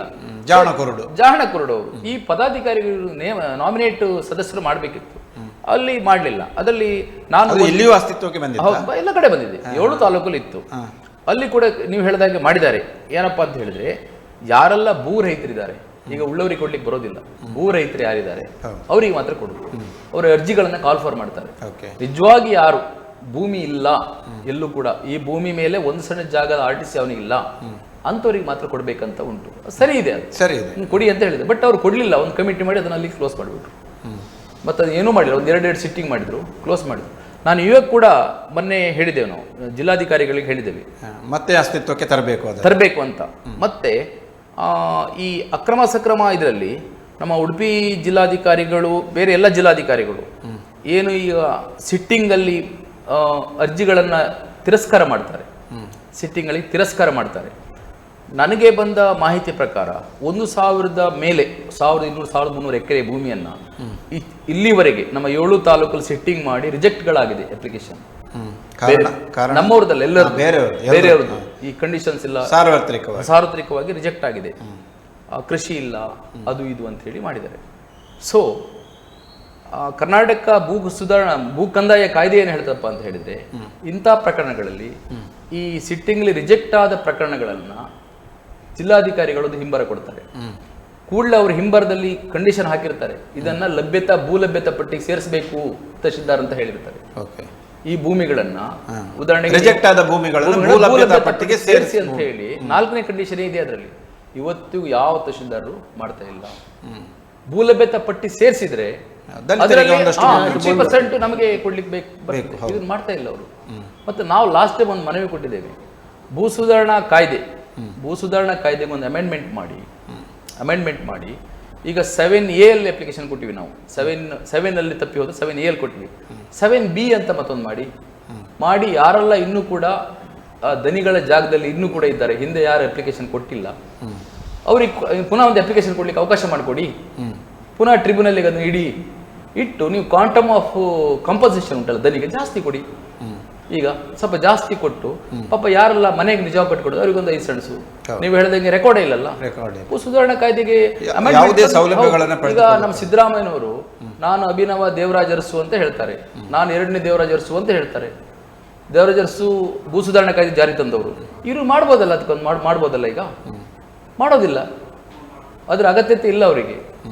ಸೊ ಹಾಗಾಗಿ ನಾವು ದಲಿತ ಸಂಘರ್ಷ ಸಮಿತಿಯವರು ಇದನ್ನು ಮಾಡ್ತಾ ಇದ್ದೇವೆ. ಈಗ ಮಾಡಿ ಮುಂದೆ ಇವರು ಸರಿಯಾದ ಕ್ರಮ ತಗೊಳ್ಳದೇ ಇದ್ರೆ ನಾನು ಈಗಾಗಲೇ ಹೇಳಿದೆ ಹೋರಾಟ ಮಾಡ್ತೇವೆ ನಾವು.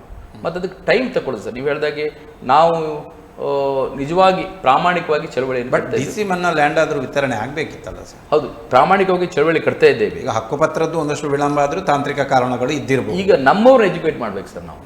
DC ಮನ್ನಾ ಲ್ಯಾಂಡ್ ಸುಲಭ ಅಲ್ಲ ಸರ್. ನಮ್ಮವ್ರನ್ನ ಇದ್ರ ಬಗ್ಗೆ ನಾವು ಅವೇರ್ನೆಸ್ ಮಾಡಿ ಎಜುಕೇಟ್ ಮಾಡಿ ಪ್ರತಿ ತಾಲೂಕಲ್ಲಿ ಕಮಿಟಿ ಮಾಡಿ ನಮಗೊಂದು 6 ತಿಂಗಳು ಬೇಕೀಗ ಮಾಡಿ ಅವ್ರನ್ನ ಸರಿಯಾಗಿ ಹೇಳಿ ನಿಲ್ಲಿಸಿ ಚಳುವಳಿಯನ್ನು ರೂಪಿಸಬೇಕು. ಆ ಹಂತದಲ್ಲಿ ಮಾಡ್ತಿದ್ದೇವೆ ನಾವು. ಬಟ್ ದಲಿತರ ಬೇರೆ ಬೇರೆ ಸಮಸ್ಯೆಗಳು ಕೂಡ ಇದೆಯಾ, ಉಳಿದುಕೊಂಡಿದೆಯಾ? ದೌರ್ಜನ್ಯಗಳು, ಭೂಮಿ ಬಿಟ್ಟು ಈಗ ಅದೇ ಕುಂದುಕೊರತೆಗಳ ಸಭೆ ಆಗ್ತಾ ಇಲ್ಲ ಅಂತ ನನ್ನ ಸೀಮಿತ ಅನುಭವದ ಮಟ್ಟಿಗೆ ಚಳುವಳಿಯಲ್ಲಿ ನಾನು ಕೂಡ ಇದ್ದೇನೆ. ಚಳುವಳಿಯನ್ನು ದೌರ್ಜನ್ಯಗಳು ಪ್ರಕರಣಗಳಾದಾಗ ಈಗ ಮೊದಲಿನ ತರ ಇಲಾಖೆ ಇಲ್ಲ. ಈಗ ಕೂಡಲೇ FIR ಮಾಡ್ತಾರೆ. ನಾವು ಸುಮ್ಮನೆ ಏನೇನೋ ಹೇಳ್ಬಾರ್ದು, ಕೂಡಲೇ FIR ಮಾಡ್ತಾರೆ. ಸತ್ಯ ಇದ್ರೆ, ಘಟನೆಗಳು ನೈಜ ಘಟನೆ ಇದ್ರೆ ಚಾರ್ಜ್ ಶೀಟ್ ಮಾಡ್ತಾರೆ. ಅದು ಫೇಕ್ ಅಂತ ಇದ್ರೆ ಸುಮಾರು ಫೇಕ್ಗಳನ್ನು ಕೊಡ್ತಾರೆ. ನಾನು ತಿಳಿದಾಗೆ ಸುಮಾರು ಫೇಕ್ ಕೇಸ್ಗಳನ್ನು ಕೊಡ್ತಾರೆ. ಅಂಥದ್ರಲ್ಲೆಲ್ಲ B ರಿಪೋರ್ಟ್ ಹಾಕಿ ಕ್ಲೋಸ್ ಮಾಡ್ತಾರೆ. ಅಂಥ ದೌರ್ಜನ್ಯಗಳು ಈಗ ನಮ್ಮಲ್ಲಿ ಹಾಗೂ ಸ್ವಲ್ಪ ಕಡಿಮೆ ಇದೆ. ಅನ್ಟಚಬಿಲಿಟಿ ಕೂಡ ಆ ಪ್ರಮಾಣದಲ್ಲಿಲ್ಲ. ನಿರುದ್ಯೋಗ ಸಮಸ್ಯೆ ನಮಗಿದೆ. ಅನ್ಟಚಬಿಲಿಟಿ ಇದೆ ಸರ್, ಇದೆ. ಆ ಪ್ರಮಾಣದಲ್ಲಿ ಕಡಿಮೆ ಆಗಲಿಲ್ಲ. ಆ ಪ್ರಮಾಣದಲ್ಲಿ ಹಿಂದಿನ ಪ್ರಮಾಣದಲ್ಲಿ ಇಲ್ಲ. ಅದು ದೊಡ್ಡ ಶಾಪ ಸರ್. ಇದೆ, ಅದು ಶಾಪ ಇದೆ, ನಾಗರಿಕ ಸಮಾಜದ ಶಾಪ ಇದೆ. ಬಟ್ ಆ ಪ್ರಮಾಣದಲ್ಲಿ ಇಲ್ಲ ಅಂತ ಹೇಳಿದೆ ನಾನು. ಆ ಪ್ರಮಾಣದಲ್ಲಿ ಇಲ್ಲ. ನಮಗೆ ಈಗ ದುತ್ತನೆ ನಮ್ಮ ಮುಂದೆ ಇರುವ ಪ್ರಶ್ನೆ ಈ ಭೂಮಿ ಹಕ್ಕು ನಮಗೊಂದು ಸಿಕ್ಕಿದ್ರೆ ಒಂದು ಸ್ವಾಭಿಮಾನಿ ಜೀವನವನ್ನು ಕಟ್ಕೊಳ್ಬಹುದು ನಾವು. ಒಂದು ಸ್ವಾಭಿಮಾನಿ ಜೀವನವನ್ನು ಕಟ್ಕೊಳ್ಬಹುದು. ನಮಗೆ ನೋಡಿ, ಕೊರಗ ಸಮುದಾಯದವರು, ಕೊರಗ ಒಕ್ಕೂಟದವರು ಕಳೆದ ಒಂದು 20 ವರ್ಷದಿಂದ ದೊಡ್ಡ ಭೂ ಚಳವಳಿ ಮಾಡಿ ಭೂಮಿಯನ್ನು ಪಡೆದುಕೊಂಡ್ರು. ಒಂದು 400-500 ಎಕರೆ ಭೂಮಿಯನ್ನು ಪಡ್ಕೊಂಡ್ರು. ಈಗ ನಾನು ಹೆಚ್ಚಿನ ಕಡೆಯೆಲ್ಲ ತಿರುಗಾಟ ಮಾಡುವಾಗ ಅವ್ರು ಭೂಮಿ ಬರ್ದೆ ಪಡ್ಕೊಂಡದ್ದಲ್ಲ, ಎಲ್ಲ ಕೃಷಿ ಭೂಮಿಯನ್ನ ಅಭಿವೃದ್ಧಿ ಮಾಡಿದ್ದಾರೆ. ತೋಟ ಮಾಡಿದ್ದಾರೆ, ಹಣ್ಣಂಪಲನ್ನು ಬೆಳೆಸಿ ಮನೆ ಕಟ್ಕೊಂಡಿದ್ದಾರೆ, ಬಾವಿ ಮಾಡ್ಕೊಂಡಿದ್ದಾರೆ. ಅದು ನಮ್ಗೊಂದು ಮಾದರಿ ಚಳವಳಿ ಅವ್ರು ಮಾಡಿದಿದೆ. ಆ ಚಳವಳಿ ಮಾಡುವಾಗ ಪಾಪ ಆ ಬಸುರಿ ಹೆಂಗಸರು, ಸಣ್ಣ ಸಣ್ಣ 1 ವರ್ಷ 6 ತಿಂಗಳ ಮಕ್ಕಳಿದ್ದ ಹೆಂಗಸರಲ್ಲ, ಮಹಿಳೆಯರೆಲ್ಲ ಜೈಲು ಶಿಕ್ಷೆಯನ್ನು ಅನುಭವಿಸಿದ್ದಾರೆ, ಚಳವಳಿಗಳಲ್ಲಿ ಭಾಗವಹಿಸಿದ್ದಾರೆ. ಅಹರ್ನಿಶಿ ರಾತ್ರಿ ಇಡೀ DC ಕಚೇರಿಗಳ ಕೂತ್ಕೊಂಡಿದ್ದಾರೆ. ಇದೆಲ್ಲ ನಮ್ಮ ಕಣ್ಣು ಮುಂದೆ ಇದೆ. ಸುಮ್ಮನೆ ಸರ್ಕಾರ ನಮ್ಮ ಬೇಡಿಕೆಗೆ ಕಿವಿ ಕೊಡೋದಿಲ್ಲ. ಈ ರೀತಿಯ ಚಳವಳಿಗಳನ್ನು ಮಾಡಬೇಕು. ಅದನ್ನೇ ನಮ್ಮ ಜನರಿಗೆ ನಾವು ಇವತ್ತು ಹೇಳ್ತಾ ಇದ್ದೇವೆ. ಬಟ್ ಈ ಬಾರಿ ನ್ಯಾಯ ಸಿಗ್ತದೆ? ಖಂಡಿತ ಸಿಗಲೇಬೇಕು. ಸಿಗುತ್ತೆ, 100ಕ್ಕೆ 100 ಸಿಗುತ್ತೆ. ಎಲ್ಲ ದಲಿತರಿಗೂ ಕೂಡ ಭೂಮಿ ಲಭ್ಯ ಆಗುತ್ತೆ, ಸಿಗಲೇಬೇಕು. ಯಾರೆಲ್ಲ ಅಪ್ಲಿಕೇಶನ್ ಆಗಿದ್ರೆ ಅಕ್ರಮ ಸಕ್ರಮ ಸಮಿತಿಯಲ್ಲಿ ಯಾರ ಅಪ್ಲಿಕೇಶನ್ ರಿಜೆಕ್ಟ್ ಆಗಬಾರ್ದು, ಎಲ್ರಿಗೂ ಸಿಗಬೇಕು. 7A ಅಪ್ಲಿಕೇಶನ್ ಎಲ್ಲಿ ಪೆಂಡಿಂಗ್ ಇದೆ ಅದೆಲ್ಲ ನಮ್ಮವ್ರ ಪರ ಆಗಬೇಕು. ಮತ್ತೆ DC ಮನ್ನಾ ಭೂಮಿ ಹಂಚಿಕೆ ಆಗಬೇಕು. 94C 94CC ಅಲ್ಲಿ ಯಾರೆಲ್ಲ ಅಪ್ಲಿಕೇಶನ್ ಆಗಿ ರಿಜೆಕ್ಟ್ ಆಗಿದೆ ಅವ್ರದ್ದೆಲ್ಲ ಸರ್ಕಾರವೇ ಸುಮೋಟೋ ಅಪ್ಲಿಕೇಶನ್ ಅಪೀಲ್ ತಕೊಂಡು ಪುನಃ ಮಾಡ್ಕೊಡ್ಬೇಕು. ಜಮೀನು ಕೇಸ್ ಕಾನೂನು ಹೋರಾಟಗಳು ಮಾಡೇ ಮಾಡ್ತೇವೆ ನಾವು. ನಾವು ಸುಮಾರು ಒಂದು 100 ಅಪೀಲ್ಗಳನ್ನು ಈಗ AC ಕೋರ್ಟಲ್ಲಿ ಹಾಕೊಂಡಿದ್ದೇನೆ ನಾನು. ಇಂಥ ಪ್ರಕರಣ ಹಾಕೊಂಡಿದ್ದೇನೆ ನಾನು. ಈಗ ನಿನ್ನೆ ಕೂಡ 3 ಫೈಲನ್ನು ನಾನು 3 ಕೇಸ್ಗಳನ್ನು ಫೈಲ್ ಮಾಡಿದ್ದೇನೆ. ಹೌದು ಸರ್, ತಾವು ರಾಜ್ಯ ಸಮಿತಿಯ ಸಂಘಟನಾ ಸಂಚಾಲಕರಾಗಿ ರಾಜ್ಯ ಸಮಿತಿಯೊಂದಿಗೆ ತಮ್ಮ ಸಂಪರ್ಕ, ರಾಜ್ಯ ಸಮಿತಿಯೊಂದಿಗೆ ತಮ್ಮ ಕೆಲಸ ಕಾರ್ಯಗಳು, ಹೋರಾಟದ ರೂಪುರೇಷೆಗಳು ಮತ್ತು ನ್ಯಾಯ ದೊರಕಿಸಿಕೊಡುವಲ್ಲಿ ಪ್ರಯತ್ನಗಳು ಏನು? ರಾಜ್ಯ ಮಟ್ಟದಲ್ಲಿ ತಿಂಗಳಿಗೊಮ್ಮೆ ಅಲ್ಲಿ ಸಭೆಗಳು ಆಗ್ತದೆ. ಈಗಾಗಲೇ ನಿನ್ನೆ ಒಂದು ಕೂಡ ಬಂದಿದೆ. ಯಾಕಂದರೆ ಈ ಭೂ ಚಳವಳಿಯ ಬಗ್ಗೆನೇ ಒಂದು ಜಿಲ್ಲೆಯಲ್ಲಿ ಈಗ 3-4 ತಾಲೂಕನ್ನು ಏಕಕಾಲದಲ್ಲಿ ಪಡ್ಕೊಂಡು ಒಂದು ಟೈಮಿಗೆ ಗ್ಯಾಪ್ ಮಾಡಿ ಇತ್ಯರ್ಥ ಮಾಡಲಿಕ್ಕೆ ಸಭೆ ಕರೆದಿದ್ದಾರೆ. ರಾಜ್ಯ ಮಟ್ಟದಲ್ಲಿ ಯಾವುದೇ ಸಭೆಗಳು ಆದರೂ ಕೂಡ ನಾವು ಅದಕ್ಕೆ ಸ್ಪಂದನೆ ಮಾಡಿ ಅಲ್ಲಿ ಅಂದರೆ ಕಾಂಟ್ಯಾಕ್ಟಲ್ಲಿ ಇರ್ತೇವೆ ನಾವು. ಯಾಕಂದರೆ ಅಲ್ಲಿ ಯಾವುದೇ ವಿಚಾರಗಳು ನಡೆದರೂ ಕೂಡ ನಮ್ಮ ಮಾಧ್ಯಮದಲ್ಲಿ ಬರ್ತಾ ಇರ್ತದೆ. ಮತ್ತು ರಾಜ್ಯ ಮಟ್ಟದಲ್ಲಿ ಹೋರಾಟಕ್ಕೆ ಇಡೀ ನಮ್ಮ ಇತರ ಜಿಲ್ಲೆಗಳು ಖಂಡಿತ ಸಪೋರ್ಟ್ ಮಾಡ್ತೇವೆ. ಅದಕ್ಕೆ ನಾವು ಖಂಡಿತ ಅವರ ಹಿಂದೆ ಇರ್ತೇವೆ ನಾವು. ಕರಾವಳಿಯ ಪ್ರತ್ಯೇಕ ಹೋರಾಟಕ್ಕೆ ರಾಜ್ಯ ಸಮಿತಿಯನ್ನು ಕೂಡ ಒಳಪಡಿಸಿಕೊಳ್ತೀರಿ? ಖಂಡಿತ. ಯಾಕಂದರೆ ಈಗ ಟೈಮ್ ಟೇಬಲ್ ಮಾಡಿದ್ದಾರೆ ಅವರು. ಆ ಟೈಮ್ ಟೇಬಲಲ್ಲಿ ನಮ್ಮ ಜಿಲ್ಲೆಗೆ ಬರ್ತಾರೆ, ಮಂಗಳೂರು ಮತ್ತು ಇಲ್ಲಿಗೆ ತಗೊಳ್ತಾರೆ. ಅಲ್ಲಿ ಒಂದು ದಿವಸ ಇಲ್ಲೊಂದು ದಿವಸ ತಗೊಳ್ತಾರೆ. ಆದರೆ ಅದಕ್ಕೆ ನಾವು ರೆಡಿ ಆಗಬೇಕು ಸದ್ಯಕ್ಕೆ ಈ ಹೋರಾಟಗಳಿಗೆ. ಅವರ ರೂಪರೇಷೆಯನ್ನು ಮಾಡ್ತಾ ಇರ್ತಾರೆ. ಈಗ ಮುಂದಿನ ಹಂತದ ಹೋರಾಟಗಳು ಏನು ಎಂಬುದಾಗಿ ಈಗ ಎಲ್ಲ ದಾಖಲೆಗಳನ್ನು ಕ್ರೋಢೀಕರಿಸ ಮಾಡ್ತಾ ಇದ್ದಾರೆ. ಯಾವ ಎಲ್ಲೆಲ್ಲಿ ದಾಖಲೆ ಸಿಗಲಿಲ್ವ ಅದನ್ನು ದಾಖಲೆನೇ, ಯಾಕಂದರೆ ಮೊನ್ನೆ ಕಂದಾಯ ಸಚಿವರು ಎಲ್ಲ ದಾಖಲೆ ಸಮೇತವಾಗಿ ಕೊಡಿ, ಅದು ಖಂಡಿತ ನಾನು ಪರಿಶೀಲನೆ ಮಾಡಿ ಆದ್ಯತೆ ಮೇಲೆಗೆ ಮಾಡ್ತೇನೆ ಅಂತ ಹೇಳಿದ್ದಾರೆ. ಆದ್ದರಿಂದ ಯಾಕಂದರೆ ಮೊನ್ನೆಯ ಒಂದು ರಾಜ್ಯ ಮಟ್ಟದ ಹೋರಾಟ ಒಂದಷ್ಟು ಬಿಸಿ ಮುಟ್ಟಿದೆ ಸರ್ಕಾರಕ್ಕೆ. ಯಾಕಂದರೆ ಮುಂದಿನ ಹಂತ ಅವರಿಗೆ ಕೂಡ ಜಿಲ್ಲಾ ಪಂಚಾಯತ್, ತಾಲೂಕು ಪಂಚಾಯತ್ ಚುನಾವಣೆಗಳು ಬರ್ತವೆ, ನಗರ ಆಡಳಿತ ಚುನಾವಣೆಗಳು ಬರ್ತದೆ. ಈ ಮಟ್ಟದಲ್ಲಿ ಅವರು ಕೆಲಸ ಮಾಡದಿದ್ದರೆ ಅವರಿಗೆ ಕೂಡ ಕಷ್ಟ ಆಗ್ತದೆ ಎಂಬ ನಮ್ಮ ಭಾವನೆ. ಯಾಕೆ ಖಂಡಿತ ಮಾಡಬೇಕು ಅವರು. ಕಂದಾಯ ಸಚಿವರು ಅದಕ್ಕೆ ಈಗ ಉಡುಪಿಯಲ್ಲಿ ಬಂದಾಗ ನಾವು ಮಧ್ಯಾಹ್ನ ಮೇಲೆ ಇವತ್ತು ಕೂಡ ನಾವು ಭೇಟಿ ಆಗ್ತೇವೆ ಒಂದು ಸಾಯಂಕಾಲ. ಬಟ್ ದಲಿತರ ಮೀಸಲು ನಿಧಿಯ ದುರುಪಯೋಗ ಕೂಡ ಆಗ್ತಾ ಇದೆ ಅನ್ನುವಂಥ ಮಾತು ಕೇಳಿ ಬರ್ತಾ ಇದೆಯಲ್ಲ. ಮೀಸಲು ನಿಧಿ SCPTSP ಯೋಜನೆ ಹಣ ನಿಜವಾಗಿಯೂ ಕಳೆದ ವರ್ಷದಲ್ಲಿ ಏನು ದುರುಪಯೋಗ ಆಗಿದೆ ಅಂತ ನಿಮಗೆಲ್ಲ ಗೊತ್ತಿದೆ, ಎಲ್ಲರಿಗೂ ಕೂಡ ಗೊತ್ತಿದೆ. ಬಳಕೆ ಆಗ್ತಾ ಇದೆ, ಅನ್ಯರ ಪಾಲಾಗ್ತಾ ಇದೆ. ಹೌದು, ಮುಖ್ಯವಾಗಿ ಅನ್ಯರ ಪಾಲು ಆಗೋದು ಸತ್ಯ. ಯಾಕಂದರೆ SCPTSP ಯೋಜನೆ ನಿಜವಾಗಿ ದಲಿತರ ಅಭಿವೃದ್ಧಿಗೆ ಉಪಯೋಗಿಸಲೇಬೇಕು. ನಾವು ಮನೆ ನಿರ್ಮಾಣಕ್ಕೆ 5 ಲಕ್ಷ ಕೊಡಬೇಕಂತ ಹೇಳಿದೆವು ನಾವು. ಅದು ಹಿಂದಿನ ಸಮಾಜ ಕಲ್ಯಾಣ ಸಚಿವರು ಕೋಟಾ ಶ್ರೀನಿವಾಸ ಪೂಜಾರಿ ಇದ್ದಾಗಲೂ ಒಂದು ದೊಡ್ಡ ಹೇಳಿಕೆಯನ್ನು ಕೂಡ ಕೊಡಿಸ್ತೇನೆ ಅಂತ. ಅದು ಆಗಲಿಲ್ಲ. 3 ಬಾರಿ ಅವರನ್ನು ಭೇಟಿಯಾದೆವು. 3 ಬಾರಿ ನಮ್ಮ ಸಂಘಟನೆ ಭೇಟಿಯಾಗಲು ಅವರು ಹೇಳೋದಿಷ್ಟೇ, ಇಲ್ಲ ಮಾಸ್ಟ್ರೇ ಅದು ಇತರ ಸಚಿವರು ಹೇಳೋದಿಲ್ಲ, ಶಾಸಕರು ಒಪ್ಪೋದಿಲ್ಲ, ಅದು ರಸ್ತೆ ಚರಂಡಿಗೆ ಹಾಕಬೇಕು ಅಂತ ಹೇಳ್ತಾರೆ, ನಿಮ್ಮ ಅಭಿವೃದ್ಧಿ ಕೊಡಲಿಕ್ಕೆ ಆಗುವುದಿಲ್ಲ ಅಂತ ಹೇಳ್ತಾರೆ.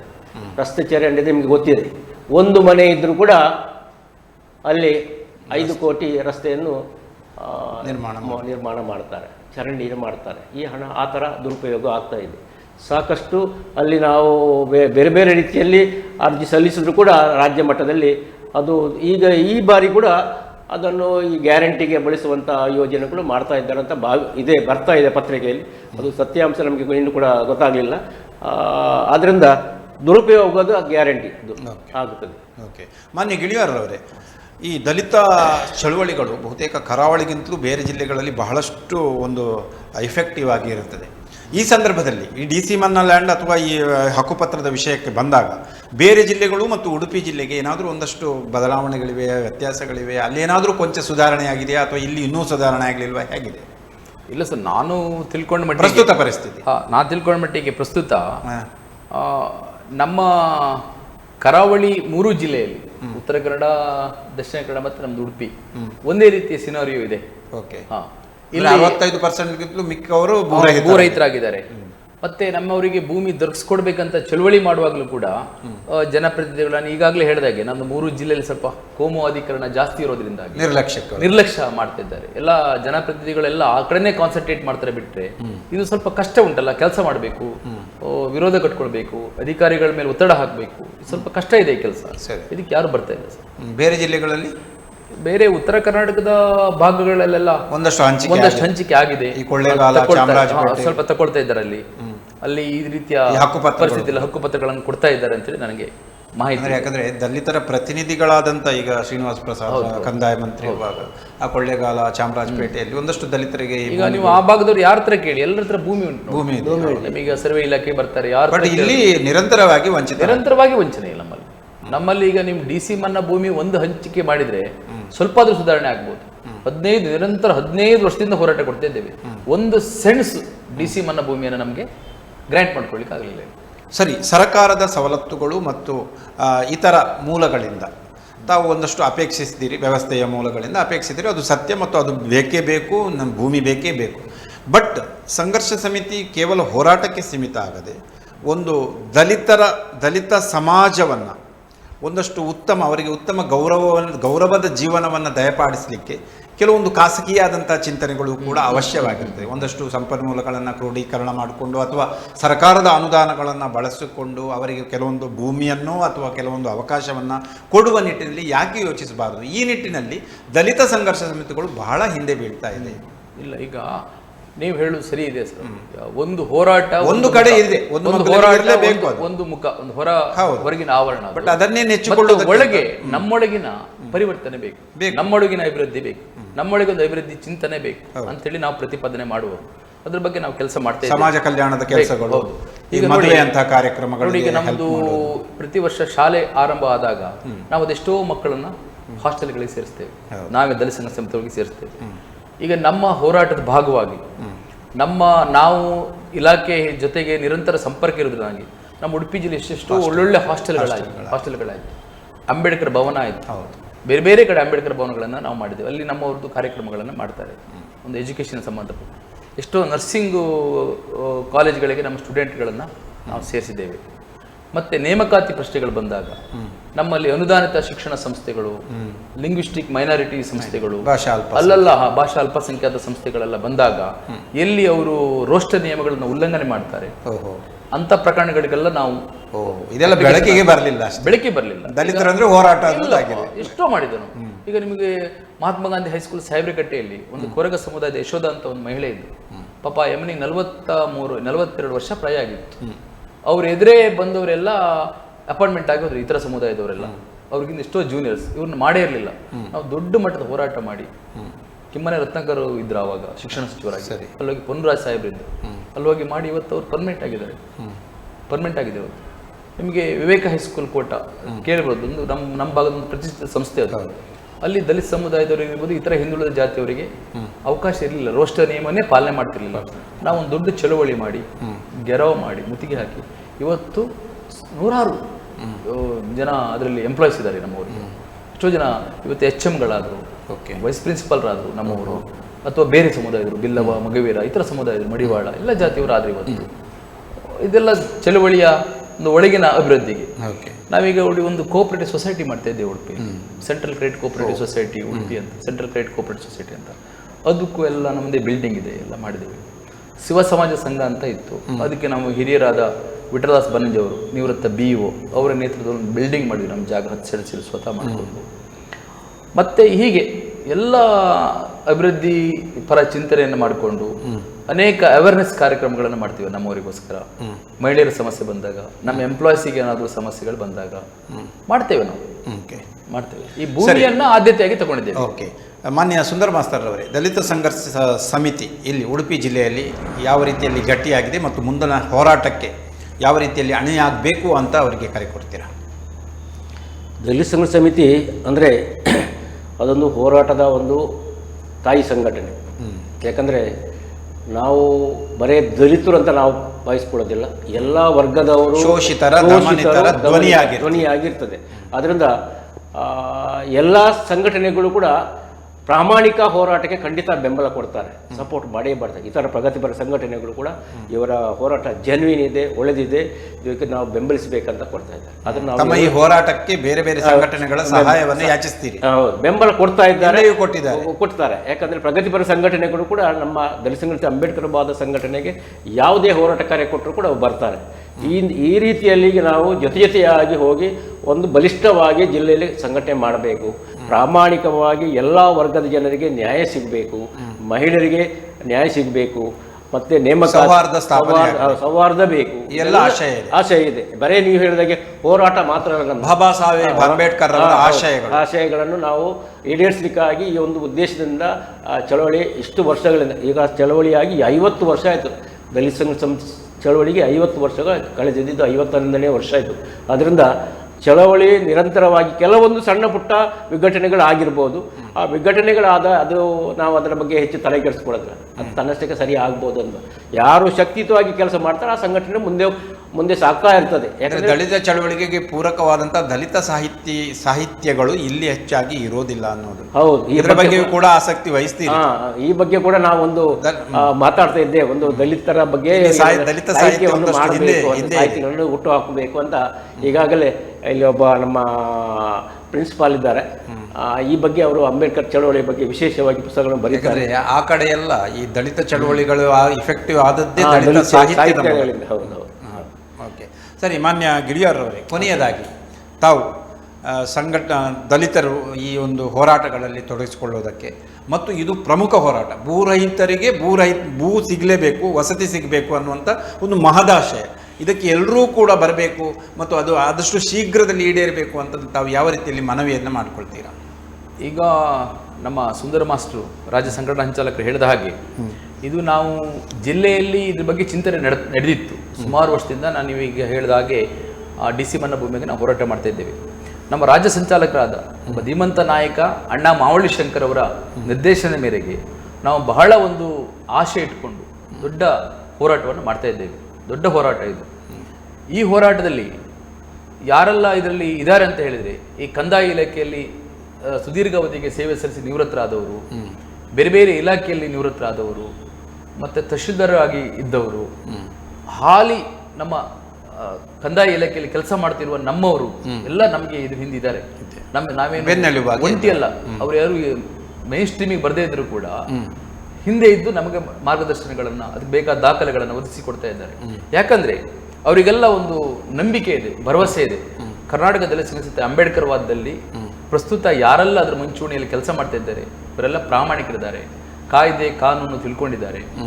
ಹೊಟ್ಟೆಪಾಡಿಗೋಸ್ಕರ ಅಥವಾ ಅವರ ದೈನಂದಿನ ಅಗತ್ಯಕ್ಕೋಸ್ಕರ ಸಂಘಟನೆ ಕಟ್ತಾ ಇಲ್ಲ. ಇವರೆಲ್ಲರೂ ಏನೋ ಒಂದು ಬದಲಾವಣೆ ಅಂತ ಹೇಳಿ ಅವರು ನಮ್ಮ ಮೇಲೆ ನಂಬಿಕೆ ಇಟ್ಟಿದ್ದಾರೆ. ಆ ನಂಬಿಕೆಯನ್ನ ನಾವು ಉಳಿಸ್ಕೊಳ್ಬೇಕು, ನಿಜಗೊಳಿಸ್ತೀವಿ. ಆ ನಂಬಿಕೆಯನ್ನು ನಾವು ಉಳಿಸ್ಕೊಳ್ಬೇಕು, ಅದು ನಿಜಗೊಳಿಸ್ಬೇಕು. ಆ ನಂಬಿಕೆಯಿಂದ ಜನ ನಮ್ಮ ಮೇಲೆ ಭರವಸೆ ಇಟ್ಟಿದ್ದಾರೆ, ಅದನ್ನು ನಿಜಗೊಳಿಸಬೇಕು. ಹಾಗಾಗಿ ನಾನು ನಿಮ್ಮ ಚಾನಲ್ ಮೂಲಕ ವಿನಂತಿ ಮಾಡ್ತೇನೆ ನಮ್ಮವರಿಗೆಲ್ಲ, ದಯಮಾಡಿ ಈ ಸಂದರ್ಭವನ್ನು ನೀವೆಲ್ಲ ಬಳಸ್ಕೊಳ್ಳಿ.